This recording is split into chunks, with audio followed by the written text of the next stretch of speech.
بسم الله الرحمن الرحيم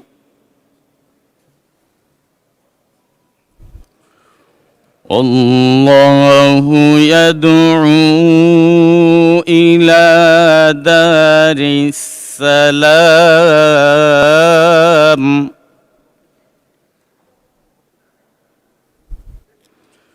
ويهدي من يشاء إلى صراط مستقيم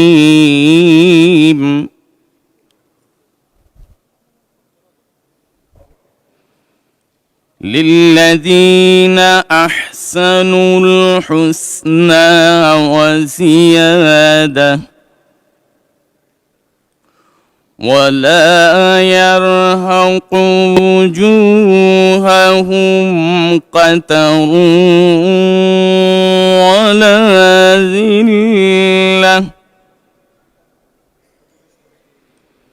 أولئك أصحاب الجنة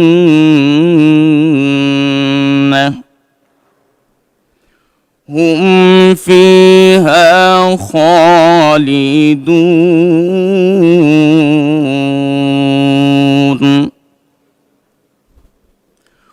والذين كسبوا السيئات جزاء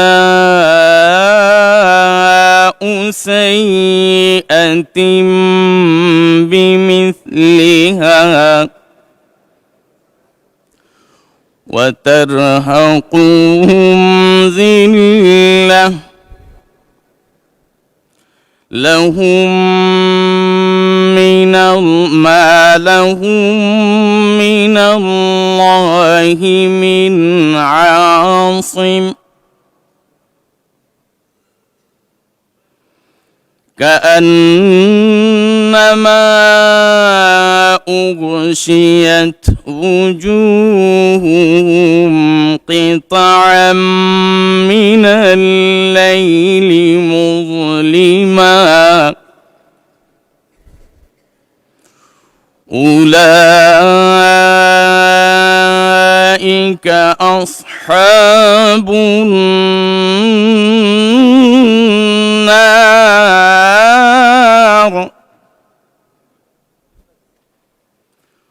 هم فيها خالدون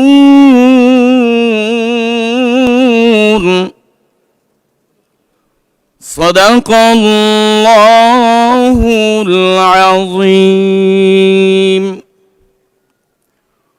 পবিত্র কুরআনুল কারীমের সূরা ইউনূস এর 25, 26 ও 27তম আয়াতে কারিমার তেলাওয়াত করা হলো, যার বাংলা অর্থ এইরূপ: হে মানুষ, আল্লাহ তাআলা তোমাদের শান্তির নিবাসের দিকে ডাকছেন। তিনি যাকে ইচ্ছা করেন তাকে সহজ সরল পথে পরিচালিত করেন।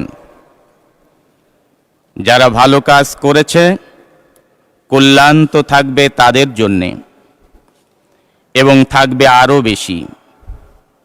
সেদিন তাদের চেহারা কোনো কালিমা ও হীনতা দ্বারা আচ্ছন্ন থাকবে না। তারাই হবে জান্নাতের অধিবাসী, তারা সেখানে থাকবে চিরদিন। অপরদিকে যারা মন্দ কাজ করেছে তাদের মন্দের প্রতিফল মন্দের মতোই হবে। অপমান তাদের আচ্ছন্ন করে আর একটি টুকরো তাদের মুখের উপর ছেয়ে দেওয়া হয়েছে। এরাই হচ্ছে জাহান্নামের অধিবাসী, সেখানে তারা চিরদিন থাকবে। বারাকাল্লাহু লানা ওয়া লাকুম ফিল কুরআনিল আযীম। আসসালামু আলাইকুম ওয়া রাহমাতুল্লাহি ওয়া বারাকাতুহু। বিসমিল্লাহির রহমানির রহিম। আসসালামু আলাইকুম ওয়া রাহমাতুল্লাহ। মাননীয় সদস্যবৃন্দ, দিনের কার্যসূচিভুক্ত প্রশ্ন জিজ্ঞাসা ও উত্তর টেবিলে উপস্থাপিত হলো।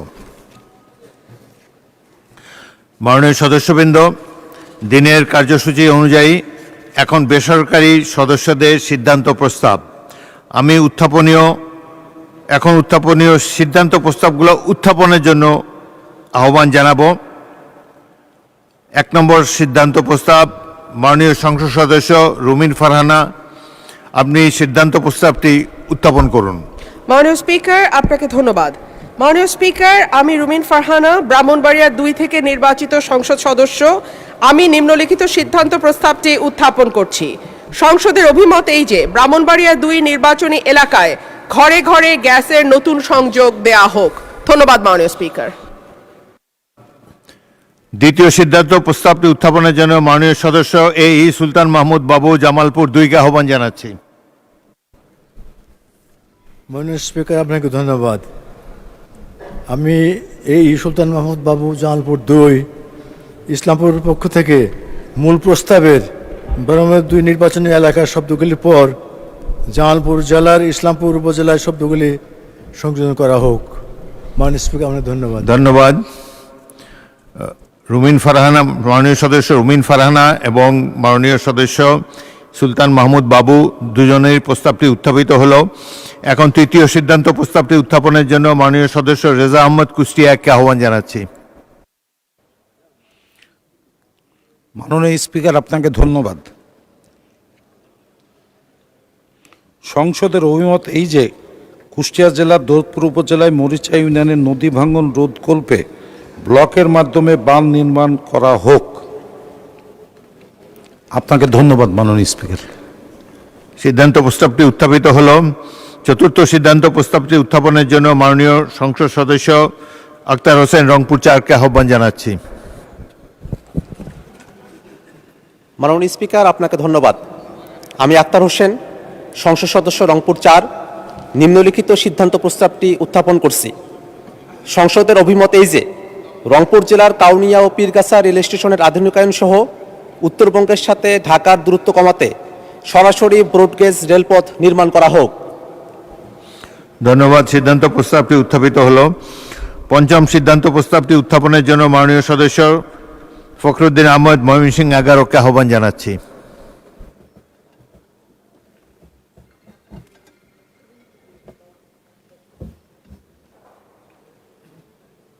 যেমন উপস্থিত, উত্থাপিত হলো না। 3 মিনিট টাইম দিয়ে দেব।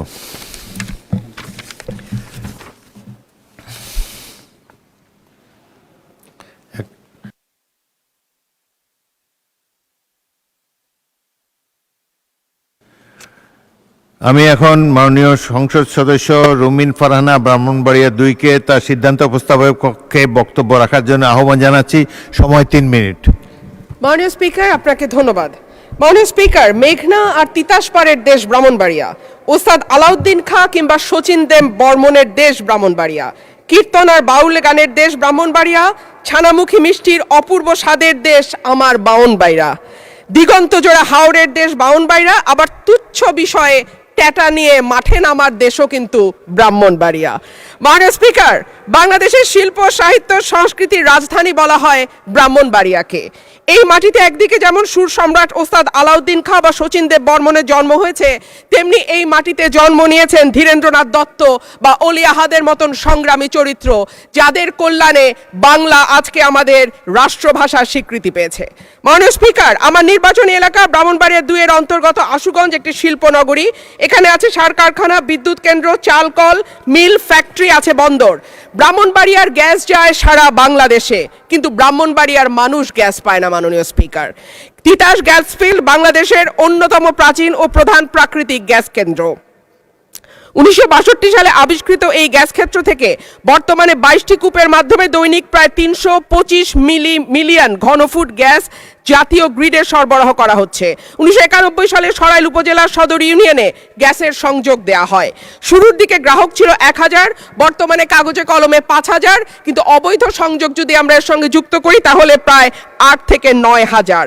কিন্তু প্রত্যেকজন গ্রাহকই আছেন চরম গ্যাসের সংকটে।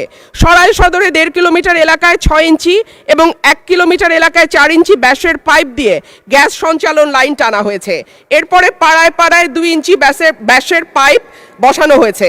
কিন্তু সমস্যা হলো সকাল 7টা থেকে দুপুর 2টা পর্যন্ত গ্যাসের কোনো চাপ থাকে না, চুলা মিটমিট করে জ্বলে। এরপর মন চাইলে গ্যাস আসে 1 ঘন্টার জন্য, তারপরে আবার রাত পর্যন্ত গ্যাসের কোনো খবর নাই। দেশে গ্যাসের সংকট আছে, তার উপরে শীতকালে গ্যাসের চাহিদা আরও বাড়ে। অন্যদিকে আছে অবৈধ সংযোগ। Bakhrabad gas transmission and distribution system limited Brahmanbaria কার্যালয় থেকে জানানো হয়েছে, লোকবলের অভাব সহ নানা সংকটে তাদের তদারক করা পুরোপুরি সম্ভব হচ্ছে না। মাননীয় স্পিকার, 2016 সালে বাসাবাড়িতে গ্যাসের সংযোগ দেওয়া বন্ধ হলেও এখনও কিন্তু অসাধু কর্মকর্তাদের সাহায্যে বেশ কিছু মানুষ বাড়িতে অবৈধ গ্যাসের সংযোগ নিয়ে রেখেছে। সরকার রাজস্ব বঞ্চিত হচ্ছে এবং যাদের বাড়িতে সত্যিকারের লাইন আছে তারাও গ্যাস পাচ্ছে না। শেষমেশ মাটির চুলা, এলপিজি সিলিন্ডার আর বৈদ্যুতিক চুলা ভরসা। কিন্তু মাননীয় স্পিকার, আমাদের জীবন মানের এখন এমন উন্নয়ন হয়েছে যে গ্রাম বা মফস্বল এলাকাতেও এখন কিন্তু মানুষ ফ্ল্যাটে থাকে, পাকা বাড়িতে থাকে, উঠান এখন অনেকটাই বিলাসিতা। সুতরাং মাটির চুলায় রান্না করা বাস্তবতা বিবর্জিত। মাননীয় স্পিকার, আমাকে 2টা মিনিট সময় বাড়িয়ে দেবেন। মাটির চুলায় রান্না করা, মাননীয় সদস্য 1 মিনিট আপনাকে দিলাম। অন্যদিকে যদি আমরা এলপিজির দিকে তাকাই মাননীয় স্পিকার, 1940 টাকার সিলিন্ডার বলে বটে, তবে 2200 টাকার নিচে কোথাও সিলিন্ডার পাওয়া যায় না। আর আমরা যদি বিদ্যুতের চুলার কথা বলি তাহলে বলতে হয় ঢাকা শহরে 1-2 ঘন্টা লোডশেডিং থাকে, কিন্তু গ্রামে সেটা 14 ঘন্টা পর্যন্ত গড়ায়। সুতরাং গ্যাস ছাড়া আমাদের আসলে এই মুহূর্তে সত্যিকার অর্থে চুলা জ্বালাবার মতন জ্বালানি নেই। এবং ব্রাহ্মণবাড়িয়ার গ্যাস যেহেতু সকল দেশের অন্যান্য এলাকায় সকল এলাকায় যায়, সুতরাং আমার দাবি থাকবে আগে ব্রাহ্মণবাড়িয়ার গ্যাস ব্রাহ্মণবাড়িয়ার মানুষ পাবে, তারপরে এটি অন্য এলাকায় যাবে।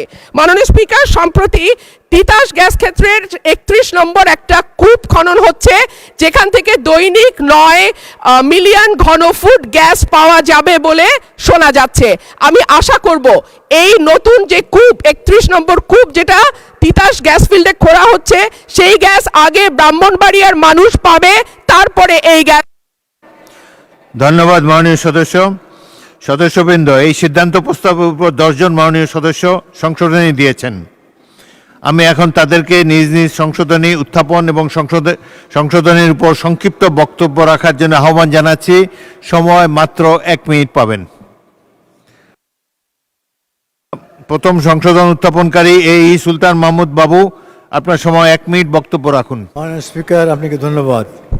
আমার নির্বাচনী এলাকা ইসলামপুর, খাল বিল নদীতে ভরপুর, তাই ও অঞ্চলে কোনো গ্যাস নাই জ্বালানির জন্য। ওই অঞ্চলের মানুষের জন্য গ্যাস, প্রাকৃতিক গ্যাস অত্যন্ত প্রয়োজন। জ্বালানি হিসাবে প্রাকৃতিক গ্যাস যেমন পরিবেশ বান্ধব, তেমনি একটি এলাকায় অর্থনৈতিক ও জীবনযাত্রার মান পাল্টে দিতে পারে। তাই আমি এই সংশোধন দিচ্ছি এবং জামালপুর থেকে আমার নির্বাচনী এলাকার যাতে গ্যাস সরবরাহের একটা ব্যবস্থা করা হয়, এই জন্য আমি সংশ্লিষ্ট কর্মকর্তাকে, আমি মন্ত্রী মহোদয়কে আমি অনুরোধ জানাবো। মাননীয় স্পিকার, আপনার ধন্যবাদ। পরবর্তী বক্তা মোহাম্মদ জাহানদার আলী মিয়া, মাদারীপুর 2। 1 মিনিট, সবাই 1 মিনিট। ধন্যবাদ স্পিকার। মাননীয় স্পিকার, আমি মোহাম্মদ জাহানদার আলী মিয়া, মাদারীপুর 2। আজকে মূল প্রস্তাব ব্রাহ্মণবাড়িয়া 2 নির্বাচনী এলাকায় শব্দগুলির পর এবং মাদারীপুর সদর ও রাজৌর উপজেলায় শব্দগুলি সংযোজন করা হোক। ধন্যবাদ। মোহাম্মদ আব্দুল গফুর, কুষ্টিয়া 2। সংশোধনী উত্থাপন করুন। অনুপস্থিত মোহাম্মদ শামসুর রহমান শিমুল বিশ্বাস, পাবনা 5। উত্থাপন করুন 1 মিনিটে। বিসমিল্লাহির রহমানির রহিম। মাননীয় স্পিকার, আপনাকে ধন্যবাদ। ব্রাহ্মণবাড়িয়া 2 আসন থেকে নির্বাচিত সংসদ সদস্য রুমিন ফারহানা কর্তৃক উত্থাপিত আলোচ্য সিদ্ধান্ত প্রস্তাবটি সমর্থন করে আমি একটি সংশোধনী প্রস্তাব করছি। মাননীয় স্পিকার, জ্বালানি হিসাবে প্রাকৃতিক গ্যাস বর্তমান বিশ্বে অত্যন্ত গুরুত্বপূর্ণ। এটি বিদ্যুৎ উৎপাদন, শিল্পে ব্যবহার, গৃহস্থালী পরিবহন ব্যবহারের জন্য জীবাশ্ম জ্বালানির তুলনায় পরিবেশ বান্ধব। এই গ্যাস একটি এলাকার অর্থনৈতিক জীবনমান পাল্টে দিতে পারে, তাই আমি সংশোধনী প্রস্তাবটি করছি।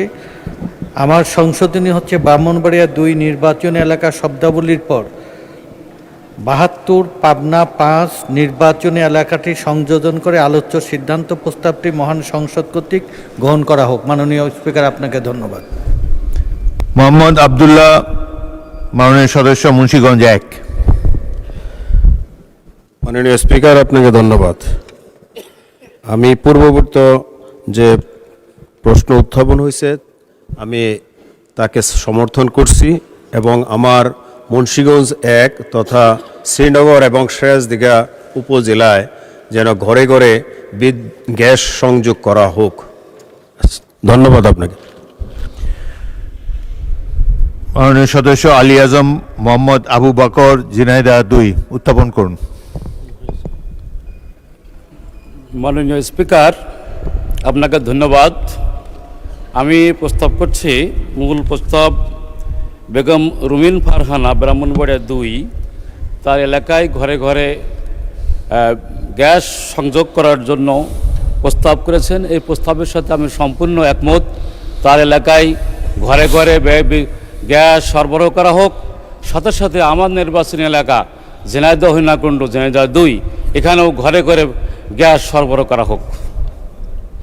ধন্যবাদ মাননীয় স্পিকার। মাননীয় সদস্য মোহাম্মদ ফখরুল ইসলাম, নোয়াখালী 5 উত্থাপন করুন। ধন্যবাদ মাননীয় স্পিকার। আমি রুমিন ফারহানা 244 ব্রাহ্মণবাড়িয়া 2 ওনার প্রস্তাবের সাথে সমর্থন জানিয়ে ওনার মূল প্রস্তাবের সাথে নোয়াখালী জেলার কোম্পানিগঞ্জ কবিরহাট উপজেলার গ্যাসের চাপ বৃদ্ধি ও ঘর ঘরে গ্যাসের নতুন সংযোগ দেওয়া শব্দগুলি সংযোজন করা হোক। এর পক্ষে আমি যে কথা বলতে চাই, মাননীয় স্পিকার, আমার নির্বাচন এলাকা সুন্দরপুর গ্যাস ফিল্ডার থেকে প্রতিদিন গড়ে 1.5 মিলিয়ন ঘনফুট গ্যাস উত্তোলন হচ্ছে, যা দিয়ে বাকারাত গ্যাস নেটওয়ার্কের মাধ্যমে জাতীয় চাহিদা মেটানোর চেষ্টা করা হচ্ছে। কোম্পানিগঞ্জ উপজেলায় মোট 4800 গ্যাস সংযোগ আছে, তবে গ্যাসের চাপ অত্যন্ত নিম্ন এবং প্রায় সময় গ্যাস থাকে না। অন্যদিকে কবিরহাট উপজেলায় কোনো গ্যাস সংযোগ নেই। বর্তমান সরকার কার্যকর ব্যবস্থা গ্রহণের মাধ্যমে গ্যাস উত্তোলন বৃদ্ধি করে কবিরহাট কোম্পানিগঞ্জের গ্যাসের চাহিদা মিটিয়ে সুন্দরপুর গ্যাস ফিল্ড থেকে জাতীয় গ্রিডে গ্যাস নিশ্চিত করা হোক। এর প্রেক্ষাপটে আমি এই সংশোধনী প্রস্তাব উত্থাপন করেছি। মূল প্রস্তাবের সাথে নোয়াখালী জেলার কোম্পানিগঞ্জ ও কবিরহাট উপজেলায় গ্যাসের চাপ বৃদ্ধি ও ঘরে ঘরে। মাননীয় সদস্য রফিকুল ইসলাম হেলালি, নেত্রকোনা 3 উত্থাপন করুন। মাননীয় স্পিকার, আমাদের মাননীয় সংসদ সদস্য রুমিন ফারহানা যে প্রস্তাব করেছেন তার সঙ্গে আমি একমত পোষণ করে আমার নির্বাচনী এলাকায় প্রান্তিক জনগোষ্ঠীর বাস, সেখানে সিলিন্ডার ক্রয়ের মাধ্যমে গ্যাস ব্যবহার করা খুবই কষ্টসাধ্য। সেই জন্য আমার নির্বাচনী এলাকা আটপাড়া এবং কেন্দ্র উপজেলায় ঘরে ঘরে গ্যাস সংযোগ দেওয়ার প্রয়োজনীয় ব্যবস্থা গ্রহণ করার জন্য আমি জ্বালানি ও খনিজ মন্ত্রীর প্রতি অনুরোধ রাখছি। ধন্যবাদ মাননীয় স্পিকার। মোহাম্মদ আনিসুর রহমান, সদস্য মাদারীপুর 3 উত্থাপন করুন। মাননীয় স্পিকার, আপনাকে ধন্যবাদ। রুমিন ফারহানা, ব্রাহ্মণবাড়িয়া 2 এর প্রস্তাবিত প্রশ্নের সাথে একমত।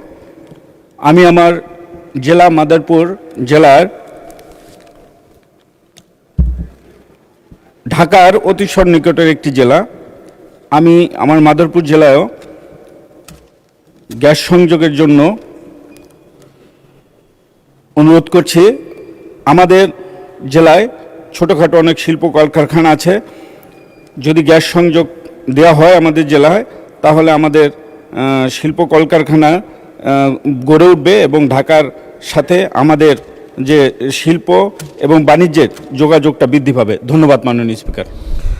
মাননীয় সদস্য মোহাম্মদ মুবাশশির আলম ভূঁইয়া, কুমিল্লা 10 উত্থাপন করুন। রহমান রহিম। মাননীয় স্পিকার, আপনাকে ধন্যবাদ। 244 ব্রাহ্মণবাড়িয়া 2 আসন থেকে নির্বাচিত মাননীয় সংসদ সদস্য রুমিন ফারহানা কর্তৃক উত্থাপিত ও আলোচ্য সিদ্ধান্ত প্রস্তাবটি সমর্থন করে আমি একটি সংশোধনী প্রস্তাব করছি। আমার নির্বাচনী এলাকা 258, কুমিল্লা 10, নাঙ্গলকোট ও লালমাই উপজেলার বুক ছিঁড়ে কুমিল্লার গ্যাস চট্টগ্রাম গিয়েছে। প্রতিবেশী হিসাবে আমার জনগণের অধিকার আছে সেই গ্যাস সংযোগ পাওয়ার। আমার সংশোধনী হচ্ছে ব্রাহ্মণবাড়িয়া 2 নির্বাচনী এলাকা শব্দাবলীর পর 258, কুমিল্লা 10, নাঙ্গলকোট লালমাই নির্বাচনী এলাকাটি সংযোগ করে আলোচ্য সিদ্ধান্তটি প্রস্তাবটি মহান সংসদে কর্তৃক উত্থাপন করা হোক। মাননীয় স্পিকার, আপনাকে ধন্যবাদ।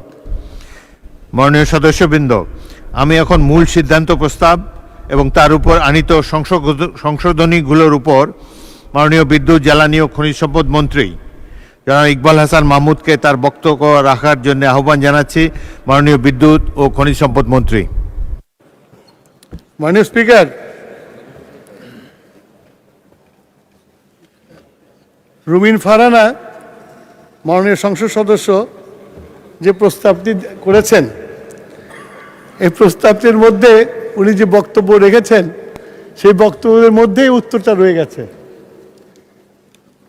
তারপরেও আমি ওনার বক্তব্যটাই রিপিট করছি। মাননীয় স্পিকার, 2016 সাল থেকে বাংলাদেশে গ্যাসের ঘাটতি দেখা দিয়েছে এবং প্রেশার কমে গেছে। প্রেশার কমে যাওয়ার ফলে এখন যেসব বাড়িঘরে বিদ্যুৎ গ্যাসের লাইন আছে এবং যেসব ইন্ডাস্ট্রিগুলোতে লাইন আছে সেই সব জায়গায় প্রেশার কমের জন্য সরবরাহ কমে গেছে। সেই জন্য আমরা এখন শুধু উৎপাদনকে চালিয়ে যাওয়ার জন্য আমরা ইন্ডাস্ট্রিগুলোকে যতখানি পারছি গ্যাস সরবরাহ করছি। ভবিষ্যতে এটা বলে রাখা দরকার, বিগত ফ্যাসিস্ট সরকার বাংলাদেশের গ্যাস উত্তোলনের জন্য কোনো রকম অনুসন্ধান করে নাই। আমরা এই 2 মাসের সরকার আসার পরে আমরা বাপেক্সকে শক্তিশালী করে অনুসন্ধান কাজ শুরু করেছি।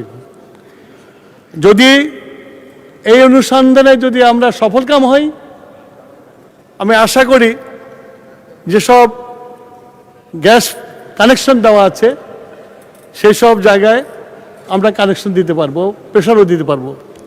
মাননীয় স্পিকার, আপনারা জানেন যে বিগত সরকার এই সেক্টরটাকে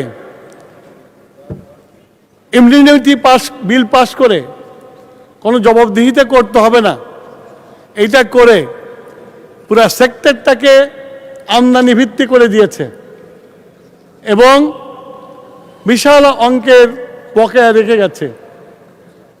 এর মাঝেই আমরা এখন সিদ্ধান্ত নিয়েছি আমাদের দেশীয় গ্যাস ফিল্ডগুলোতে অনুসন্ধান করে এবং আমাদের দেশীয় গ্যাস ফিল্ড যেগুলো পরিত্যক্ত হয়ে গেছে তার মধ্যে যে লেফটওভার গ্যাস আছে সেগুলোকে উত্তোলন করে আমাদের ডোমেস্টিক চাহিদা মেটানোর চেষ্টা করব। মাননীয় স্পিকার, আপনাকে ধন্যবাদ আমাকে বক্তব্য দেওয়ার সুযোগ করে দেওয়ার জন্য।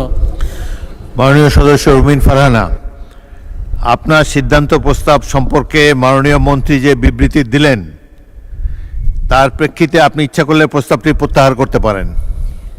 মাননীয় স্পিকার, আমি মাননীয় জ্বালানি মন্ত্রীর বক্তব্য মনোযোগ দিয়েই শুনলাম।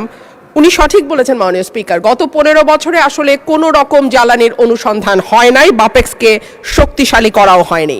কিন্তু মাননীয় স্পিকার, সুখবরও আছে। তিতাস গ্যাস ক্ষেত্রের 11 কিলোমিটার এলাকায় 9টি স্থানে 27টা কূপ আছে। এর মধ্যে 22টা কূপ থেকে গ্যাস উৎপাদন হচ্ছে। 2025 সালের নভেম্বর পর্যন্ত এইসব কূপ থেকে দৈনিক গড়ে 333.56 মিলিয়ন ঘনফুট গ্যাস উৎপাদন হয়েছে এবং এটি আমার ব্রাহ্মণবাড়িয়াতে। এর মধ্যে আরও একটি সুখবর আছে মাননীয় স্পিকার, এই মাসের 19 তারিখ থেকে ব্রাহ্মণবাড়িয়ার তিতাস গ্যাস ফিল্ডে নতুন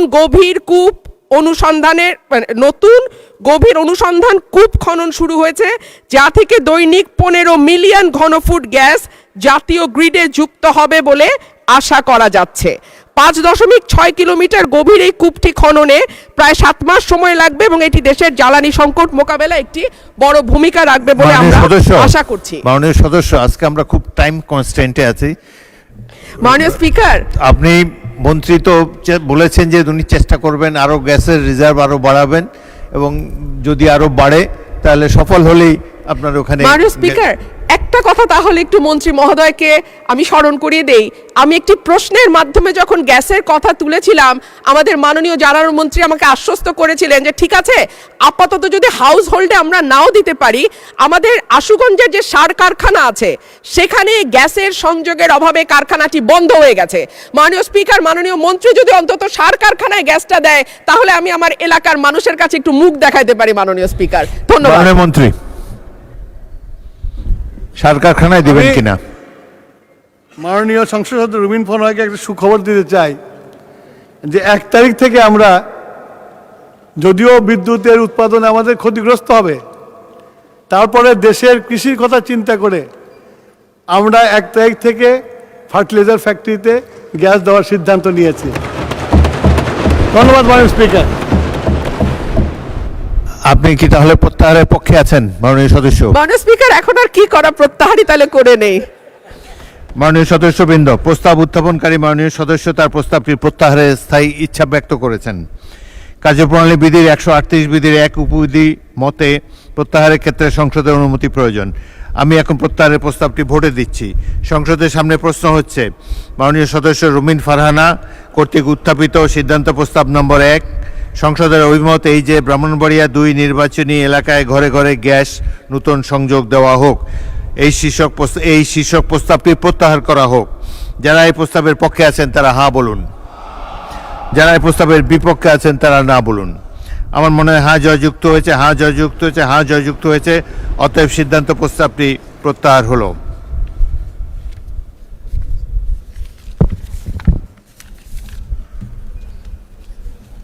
একটা একটা করে মাননীয় সদস্যবৃন্দ, আমি এখন মাননীয় সদস্য সুলতান মাহমুদ বাবুকে তার সিদ্ধান্ত প্রস্তাবের পক্ষে বক্তব্য রাখার জন্য আহ্বান জানাচ্ছি।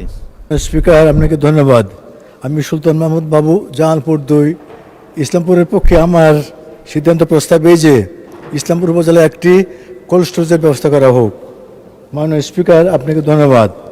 মাননীয় স্পিকার, আমাদের দেশে কৃষিখাত আজ উন্নয়নের গুরুত্বপূর্ণ চালিকা শক্তি। বিশেষ করে আমার নির্বাচনী এলাকায় ইসলামপুর উপজেলা সহ দেশের বিভিন্ন কৃষি প্রধান অঞ্চলে আলু, পেঁয়াজ, রসুন, ভুট্টা ও বিভিন্ন শাকসবজির উৎপাদন দিন দিন বৃদ্ধি পাচ্ছে। কিন্তু অত্যন্ত দুঃখের বিষয়, মাননীয় সদস্য 2 মিনিটে শেষ করেন। জনগণ কৃষকেরা কষ্ট পাচ্ছে। সেই লক্ষ্যেই একটি কোল্ড স্টোরেজ স্থাপন করা অত্যন্ত প্রয়োজন। মাননীয় স্পিকার, আপনাকে ধন্যবাদ। মাননীয় সদস্যবৃন্দ, এই সিদ্ধান্ত প্রস্তাবের উপর 10 জন মাননীয় সদস্য সংশোধনী দিয়েছেন। আমি এখন তাদেরকে নিজ নিজ সংশোধনী উত্থাপন ও সংশোধনীর উপর 1 মিনিট করে বক্তব্য রাখার জন্য আহ্বান জানাচ্ছি। মোহাম্মদ জাহানদার আলী মিয়া, মাদারীপুর 2। মাননীয় স্পিকার, আমি মোহাম্মদ জাহানদার আলী মিয়া, মাদারীপুর 2, আজকের এই শব্দগুলির পর এবং মাদারীপুর জেলার রাজৈর উপজেলায় একটি শব্দগুলি সংযোজন করা হোক। ধন্যবাদ মাননীয় স্পিকার। জনাব মোহাম্মদ আব্দুল গফুর, কুষ্টিয়া 2, অ্যাবসেন্ট। বিসমিল্লাহির রহমানির রহিম। মাননীয় স্পিকার, আপনাকে ধন্যবাদ। জামালপুর মাননীয় সংসদ সদস্য জামালপুর 139, জামালপুর 2 যে প্রস্তাব এনেছেন তার সাথে সম্পূর্ণ একমত পোষণ করে আমি আমার 76 কুষ্টিয়া 2 মিরপুর ভেড়ামারা 2টি উপজেলায় 2টি কোল্ড স্টোরেজ সংযোজন করা হোক। এই কারণে যে আমার মিরপুর এবং ভেড়ামারায় ব্যাপকভাবে কৃষি নির্ভরশীল একটি আসন, বিশেষ করে আমার মিরপুর এবং ভেড়ামারায় পেঁয়াজ এবং রসুন, আলু সহ ব্যাপকভাবে উৎপাদিত হয়। তারা সময় মতো যদি রাখতে পারে তাহলে ব্যাপকভাবে তারা লাভবান হয়। এই জন্য কোল্ড স্টোরেজ দরকার, সেটা সহ সেখানে কোল্ড স্টোরেজ নির্মাণ করা হোক। ধন্যবাদ। মোহাম্মদ শামসুর রহমান, শিমুল বিশ্বাস, পাবনা 5। বিসমিল্লাহির রহমানির রহিম। মাননীয় স্পিকার, আপনাকে ধন্যবাদ। জামালপুর 2 আসন থেকে মাননীয় সংসদ সদস্য সুলতান বাবুর প্রস্তাবটি আমি সমর্থন করে সংশোধনী প্রস্তাব করছি। পাবনা জেলা একটি কৃষি প্রধান এলাকা। এই অঞ্চলের কোল্ড স্টোরেজের প্রয়োজনীয়তা ভোক্তা পর্যায়ে এবং পণ্য প্রাপ্তির নিশ্চয়তা তৈরি করতে সাহায্য করতে পারে। এমত অবস্থায় মূল প্রস্তাবের জামালপুর জেলার ইসলামপুর শব্দাবলীর পর পাবনা সদর উপজেলায় একটি কোল্ড স্টোরেজ স্থাপন অতি প্রয়োজন। এই শব্দাবলী সংশোধন করে আলোচ্য সিদ্ধান্ত প্রস্তাবটি সংসদ কর্তৃক গ্রহণ করা হোক। মাননীয় স্পিকার, আপনাকে ধন্যবাদ। মাননীয় সদস্য মোহাম্মদ আবদুল্লাহ, মুন্সিগঞ্জ 1। মাননীয় স্পিকার, আপনাকে ধন্যবাদ। জামালপুর 2 আসন থেকে যে প্রস্তাবটি করেছেন মাননীয় সংসদ সদস্য জাহাঙ্গীর আলী, আমি তার সাথে একমত। আপনি জানেন বাংলাদেশের প্রায় 50% আলুর চাষ হয় মুন্সিগঞ্জ, তাই আমার উপজেলা সিরাজদিগান থানার তারই একটি অংশ।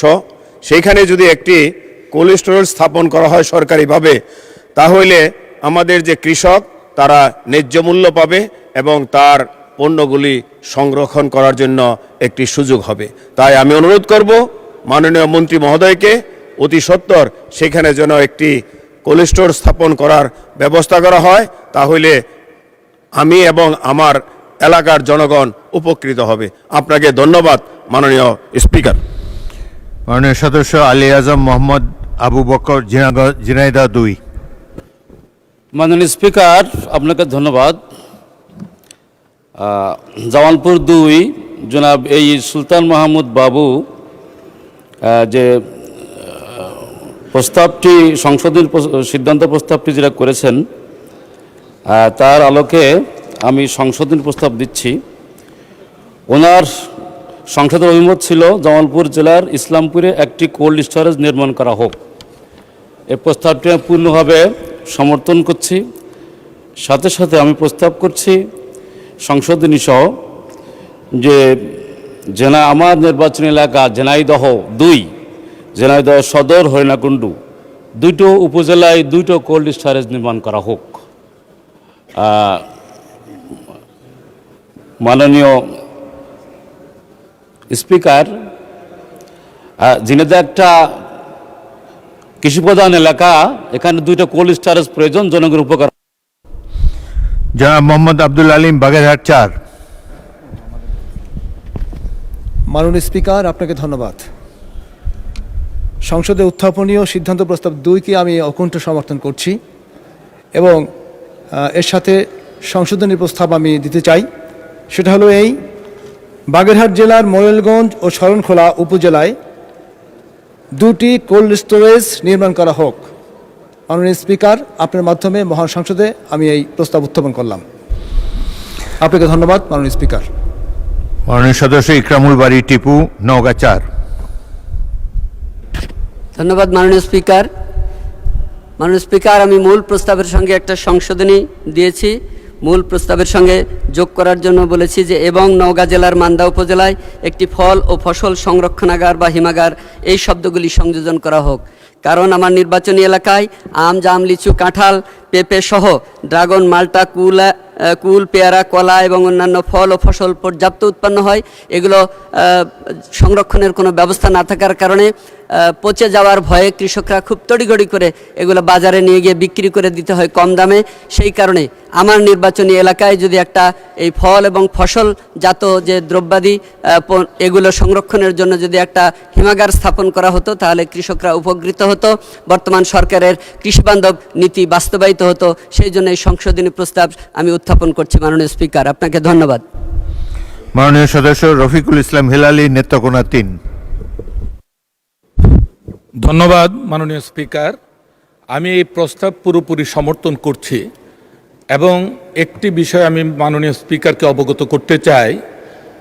সারা বাংলাদেশের একটি সুস্বাদু খাদ্য জাম আলু, যা আমার এলাকায় উৎপাদিত হয়, হাইব্রিড নয়, দেশীয় জাম আলু, আপনার আটপাড়া এবং কেন্দুয়া নেত্রকোনা জেলায় 2টি উপজেলায় যদি 2টি কোল্ড স্টোরেজ নির্মিত হয় যা সংরক্ষণ করা যাবে, পাশাপাশি বাংলাদেশের মধ্যে অন্যতম ক্ষীরা এবং টমেটো উৎপাদিত হয় পর্যাপ্ত পরিমাণে আমাদের নেত্রকোনা জেলায় কেন্দুয়া এবং আটপাড়ায়। সেই ক্ষেত্রে যদি জরুরি ভিত্তিতে আটপাড়া এবং কেন্দুয়ায় 2টি কোল্ড স্টোরেজ নির্মাণ করা হয়, কৃষকরা তাদের ন্যায্য মূল্য পাবে এবং জীবিকা নির্বাহ করতে তারা উৎসাহিত হবে। এই কারণে আমি সুলতান মাহমুদ বাবুর এই প্রস্তাবকে আমি অকুণ্ঠ সমর্থন জানাচ্ছি। মাননীয় সদস্য মোহাম্মদ আব্দুল মান্নান, ব্রাহ্মণবাড়িয়া 5। মাননীয় স্পিকার, আপনাকে ধন্যবাদ। আমি জামালপুর 2 নির্বাচনী এলাকা থেকে নির্বাচিত মাননীয় সংসদ সদস্য জনাব সুলতান মাহমুদের সিদ্ধান্ত প্রস্তাবকে আমি সমর্থন করে আমি আমার সংশোধনী দিচ্ছি। মাননীয় স্পিকার, আমার এলাকাটা কৃষি নির্ভর এলাকা। আমার এলাকায় প্রচুর পরিমাণ সবজি উৎপাদিত হয়, আলু উৎপাদিত হয় এবং অনেক ফলাদি উৎপাদিত হয়, কিন্তু হিমাগারের অভাবে আমাদের প্রান্তিক কৃষকরা যারা উৎপাদন করে তারা হারভেস্টিং পিরিয়ডে অল্প মূল্যে এগুলি বিক্রি করে দিতে হয়। কাজেই তারা যদি একটি কোল্ড স্টোরেজ থাকে তাহলে কোল্ড স্টোরেজে তারা রেখে তারা পরবর্তী সময় ন্যায্য মূল্যে এগুলি বিক্রি করতে পারবে। আমি মাননীয় স্পিকার, আমার নির্বাচনী এলাকা ব্রাহ্মণবাড়িয়া 5 নবীনগর একটি কোল্ড স্টোরেজ স্থাপন করার জন্য মাননীয় কৃষি প্রতিমন্ত্রীর দৃষ্টি আকর্ষণ করছি। ধন্যবাদ মাননীয় স্পিকার। জনাব মোহাম্মদ আশরাফুদ্দিন, মাননীয় সদস্য নরসিংদী 5। আসসালামু আলাইকুম। ধন্যবাদ মাননীয় স্পিকার। আমি জনাব সুলতান মাহমুদ বাবু, জামালপুর 2 মাননীয় সংসদ সদস্যের ওনার জেলার একটি কোল্ড স্টোরেজ নির্মাণ করা হোক তাকে সমর্থন করছে। পাশাপাশি আমাদের নরসিংদী যেহেতু সবজির এলাকা, ঢাকা শহরের সমস্ত সবজি আমাদেরকে সরবরাহ করতে হয়, সেই সাথে মাছ মাংসেরও এলাকা নরসিংদী। সেই জন্য আমি চাচ্ছি যে সেই সাথে আমাদের নরসিংদী রায়পুরাতে যদি একটা কোল্ড স্টোরেজ হয় তাহলে নরসিংদীর সমস্ত ওই কোল্ড স্টোরেজের সমস্ত মালামালগুলো রাখা যাবে। পাশাপাশি অনেকেই কোল্ড স্টোরেজ চাচ্ছেন, কিন্তু আমি মনে করি স্থানভেদে multi products, multi stage chamber cold storage হওয়া দরকার। তাতে করে শুধু আলু নয়, আলু, পেঁয়াজ, মাছ, মাংস যেখানে যেটা প্রসিদ্ধ সব কিছু একই কোল্ড স্টোরেজে রাখা যাবে বিভিন্ন চেম্বারে। সেই জন্যই আমি মনে করি এই জিনিসগুলো মাথায় রেখে কাজ করতে হবে, শুধু একটা প্রোডাক্টসের উপর নয়, বিভিন্ন প্রোডাক্টস যাতে একই multi products, multi chamber cold. মাননীয় সদস্যবৃন্দ, আমি এখন মূল সিদ্ধান্ত প্রস্তাব এবং তার উপর আনিত সংশোধনীগুলোর উপর মাননীয় কৃষিমন্ত্রী জনাব মোহাম্মদ আমিনুর রশিদকে তার বক্তব্য রাখার জন্য আহ্বান জানাচ্ছি। সময় 3 মিনিট। মাননীয় মন্ত্রী 3 মিনিটে শেষ করবেন। ধন্যবাদ মাননীয় স্পিকার। ধন্যবাদ জানাচ্ছি আপনার মাধ্যমে মাননীয় সংসদ সদস্যদেরকে। মাননীয় স্পিকার, জামালপুর জেলার ইসলামপুরে আলু বীজ হিমাগার নির্মাণের কোনো পরিকল্পনা আপাতত সরকারের নেই। উল্লেখ্য, জামালপুর সদর উপজেলার 100 মেট্রিক টন ধারণ ক্ষমতা সম্পন্ন একটি, শেরপুর সদর উপজেলায় এটা 1000 টন হবে একটি, শেরপুর সদর উপজেলায় 1000 মেট্রিক টন ধারণ ক্ষমতা সম্পন্ন একটি, শেরপুর জেলার নকলা উপজেলায় 2000 মেট্রিক টন ধারণ ক্ষমতা সম্পন্ন একটি আলু বীজ হিমাগার রয়েছে। উক্ত হিমাগার সমূহের সংরক্ষিত গুণগত মানসম্পন্ন ও উচ্চ ফলনশীল রপ্তানি উপযোগী শিল্প ব্যবহারযোগ্য আলু বীজ সরকারের নির্ধারিত মূল্যে জামালপুর জেলা সহ অন্য অন্য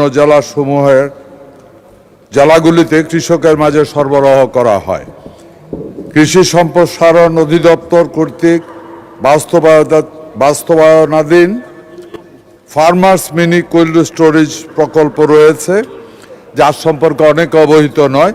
এই কোল্ড স্টোরেজগুলির ভিতরে সবজি থেকে শুরু করে বিভিন্ন ধরনের ফ্রুটস রাখা সম্ভব। এটা গত 1-1.5 বছর ধরে চালু হয়েছে। আমরা চিন্তা করছি এই সমস্ত কোল্ড স্টোরেজগুলি বিভিন্ন সবজি বা ফ্রুটস যে সমস্ত এলাকায় উৎপাদিত হয়, আমি দেখেছি অনেক সংসদ সদস্য বলেছে লিচু উৎপাদন হয়, ড্রাগন উৎপাদন হয়। আমি ওই কোল্ড স্টোরেজের কথা বলছি যেগুলিতে কাঁচামরিচ থেকে শুরু করে ড্রাগন ফল পর্যন্ত, ভেন্ডি থেকে শুরু করে যে কোনো সবজি 15 দিন থেকে 3 মাস পর্যন্ত স্টোরেজ করা যায়। ওই কোল্ড স্টোরেজ ইকোনমিক্যাল এবং সবচেয়ে সুখবর যেটা, ওই কোল্ড স্টোরেজগুলি সাধারণত আমরা সোলার পাওয়ারের মাধ্যমে এটার বিদ্যুৎ সরবরাহ করা হয়। ইলেকট্রিক লাইন থাকে, তবে খুব একটা রাত্রবেলা যদি কোল্ড স্টোরেজের ভিতরে টেম্পারেচারের কন্ট্রোলের প্রয়োজন ওই ক্ষেত্রে ব্যবহার হয়, ওইগুলি খুব ইকোনমিক্যাল এবং বিভিন্ন প্রোডাক্টের জন্য সত্যিকার অর্থে কৃষকের জন্য বেশি ইন্টারেস্টিং, খুব জায়গাও লাগে না এবং আমরা ইচ্ছা করলে ওইগুলি ইউনিয়ন পর্যায়ে একটা না, গ্রাম পর্যায়ে পর্যন্ত একটা দেওয়া সম্ভব। মাননীয় স্পিকার, আপনাকে ধন্যবাদ। মাননীয় সদস্য এই সুলতান মাহমুদ বাবু, মাননীয় মন্ত্রীর বক্তব্যের প্রেক্ষিতে আপনি ইচ্ছা করলে প্রস্তাবটি প্রত্যাহার করতে পারেন। একটি আধুনিক কোল্ড স্টোরেজ স্থাপন অত্যন্ত প্রয়োজন। মানুষরা কিছু একটা কষ্ট করে বাজার সরবরাহ সব নিয়ন্ত্রণ করতে পারে, ন্যায্য মূল্য নিশ্চিত করতে পারে, একই সঙ্গে অপচয় কমবে, স্থানীয়ভাবে কর্মস্থান সৃষ্টি হবে এবং কৃষিভিত্তিক অর্থনীতি আরও শক্তিশালী হবে। মাননীয় মন্ত্রী মহোদয় উনি ডিনাই করছেন, কিন্তু আমার ইসলামপুর এলাকার দুই সাইডে দুটো বড় বড় নদী। মাননীয় সদস্য উনি অল্টারনেটিভ কয়েকটা সাজেস্ট করেছে, তাতে আপনি কনভিন্সড হয়ে বলেন। আমি হ্যাঁ, উনি যদি আমাকে সৌরশক্তি চালিত শক্তির মাধ্যমে যদি ওইখানে প্রোডাকশন করেন, কোল্ড স্টোরেজের ব্যবস্থা করেন, আমি হ্যাপি, আমার জনগণ খুশি হবে। ধন্যবাদ। মাননীয় মন্ত্রী, সোলার সিস্টেমে কিছু করা যায় কিনা? জি মাননীয় স্পিকার, আপনাকে ধন্যবাদ। এটা শুধু ওনার এলাকায় নয়, আমি আবারও বলছি, এখানে আমার যারা আরো সংসদ সদস্যরা বক্তব্য দিয়েছেন, আপনি দেখেছেন অনেকে বলেছে পেঁয়াজ। ওনারটা বলেন, বাকিদের বাদ দেন, ওনারটা কি হবে? না, ওনারটার ব্যাপারে ঠিক আছে, আমরা মিনি কোল্ড স্টোরেজ ওখানে দেব, যেখানে ওনার ভেজিটেবল রিলেটেড যা কিছু আছে ওটাতে উনি ব্যবহার করতে পারবেন। ধন্যবাদ মাননীয় মন্ত্রী। সুলতান মাহমুদ বাবু, আপনি কি প্রত্যাহার করতে চান? জি, প্রত্যাহার করলাম। ওনার প্রতি শ্রদ্ধা রেখে, ওনার কমিটমেন্টের প্রতি আমার শ্রদ্ধা রেখে, এবং যেহেতু রাষ্ট্রের জনপ্রিয়, ধন্যবাদ। মাননীয় সদস্যবৃন্দ, প্রস্তাব উত্থাপনকারী মাননীয় সদস্য তার প্রস্তাবটি প্রত্যাহারের ইচ্ছা ব্যক্ত করেছেন। কার্যপ্রণালী বিধির 138 বিধির 1 উপবিধি মতে প্রত্যাহারের ক্ষেত্রে সংসদের অনুমতি প্রয়োজন। আমি প্রত্যাহারের প্রস্তাবটি ভোটে দিচ্ছি।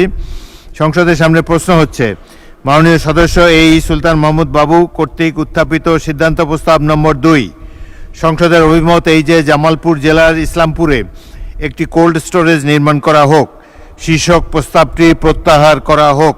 যারা এই প্রস্তাবের পক্ষে আছেন তারা হ্যাঁ বলুন, যারা এই প্রস্তাবের বিপক্ষে আছেন তারা না বলুন। আমার মনে হয় হ্যাঁ জয়যুক্ত হয়েছে, হ্যাঁ জয়যুক্ত হয়েছে, হ্যাঁ জয়যুক্ত হয়েছে। অতএব সিদ্ধান্ত প্রস্তাবটি প্রত্যাহার।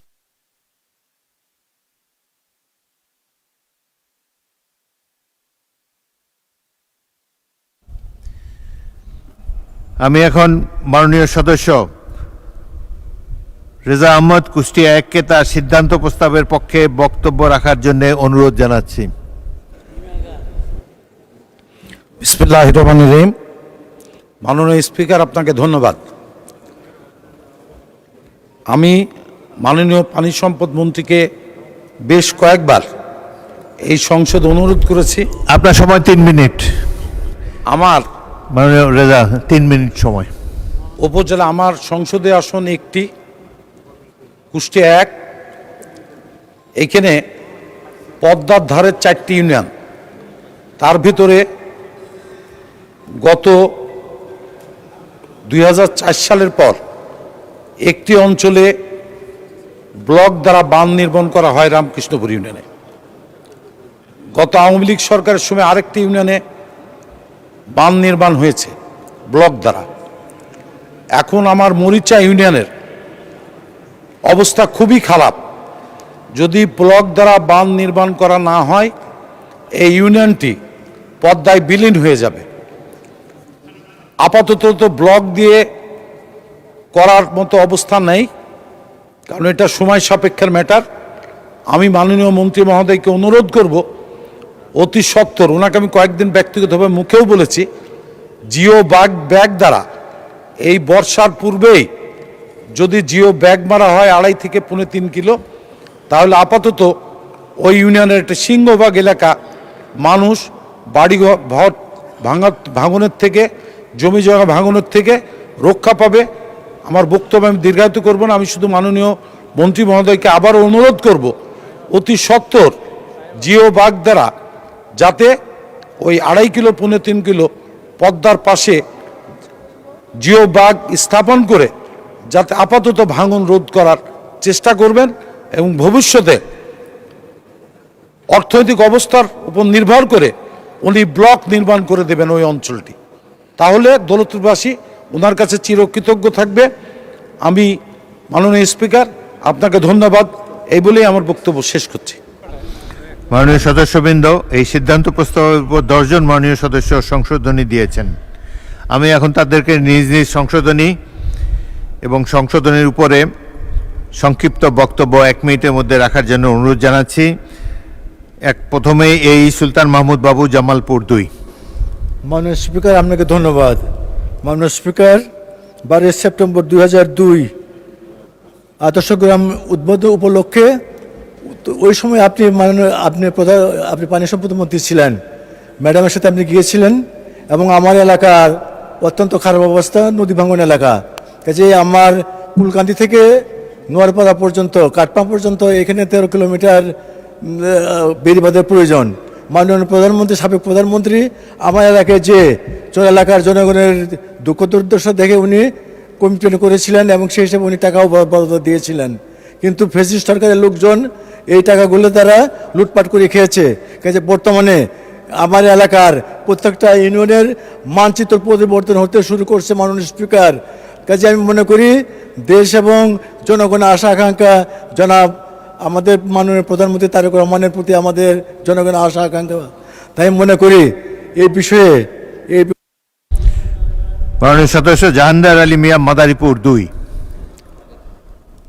ধন্যবাদ মাননীয় স্পিকার।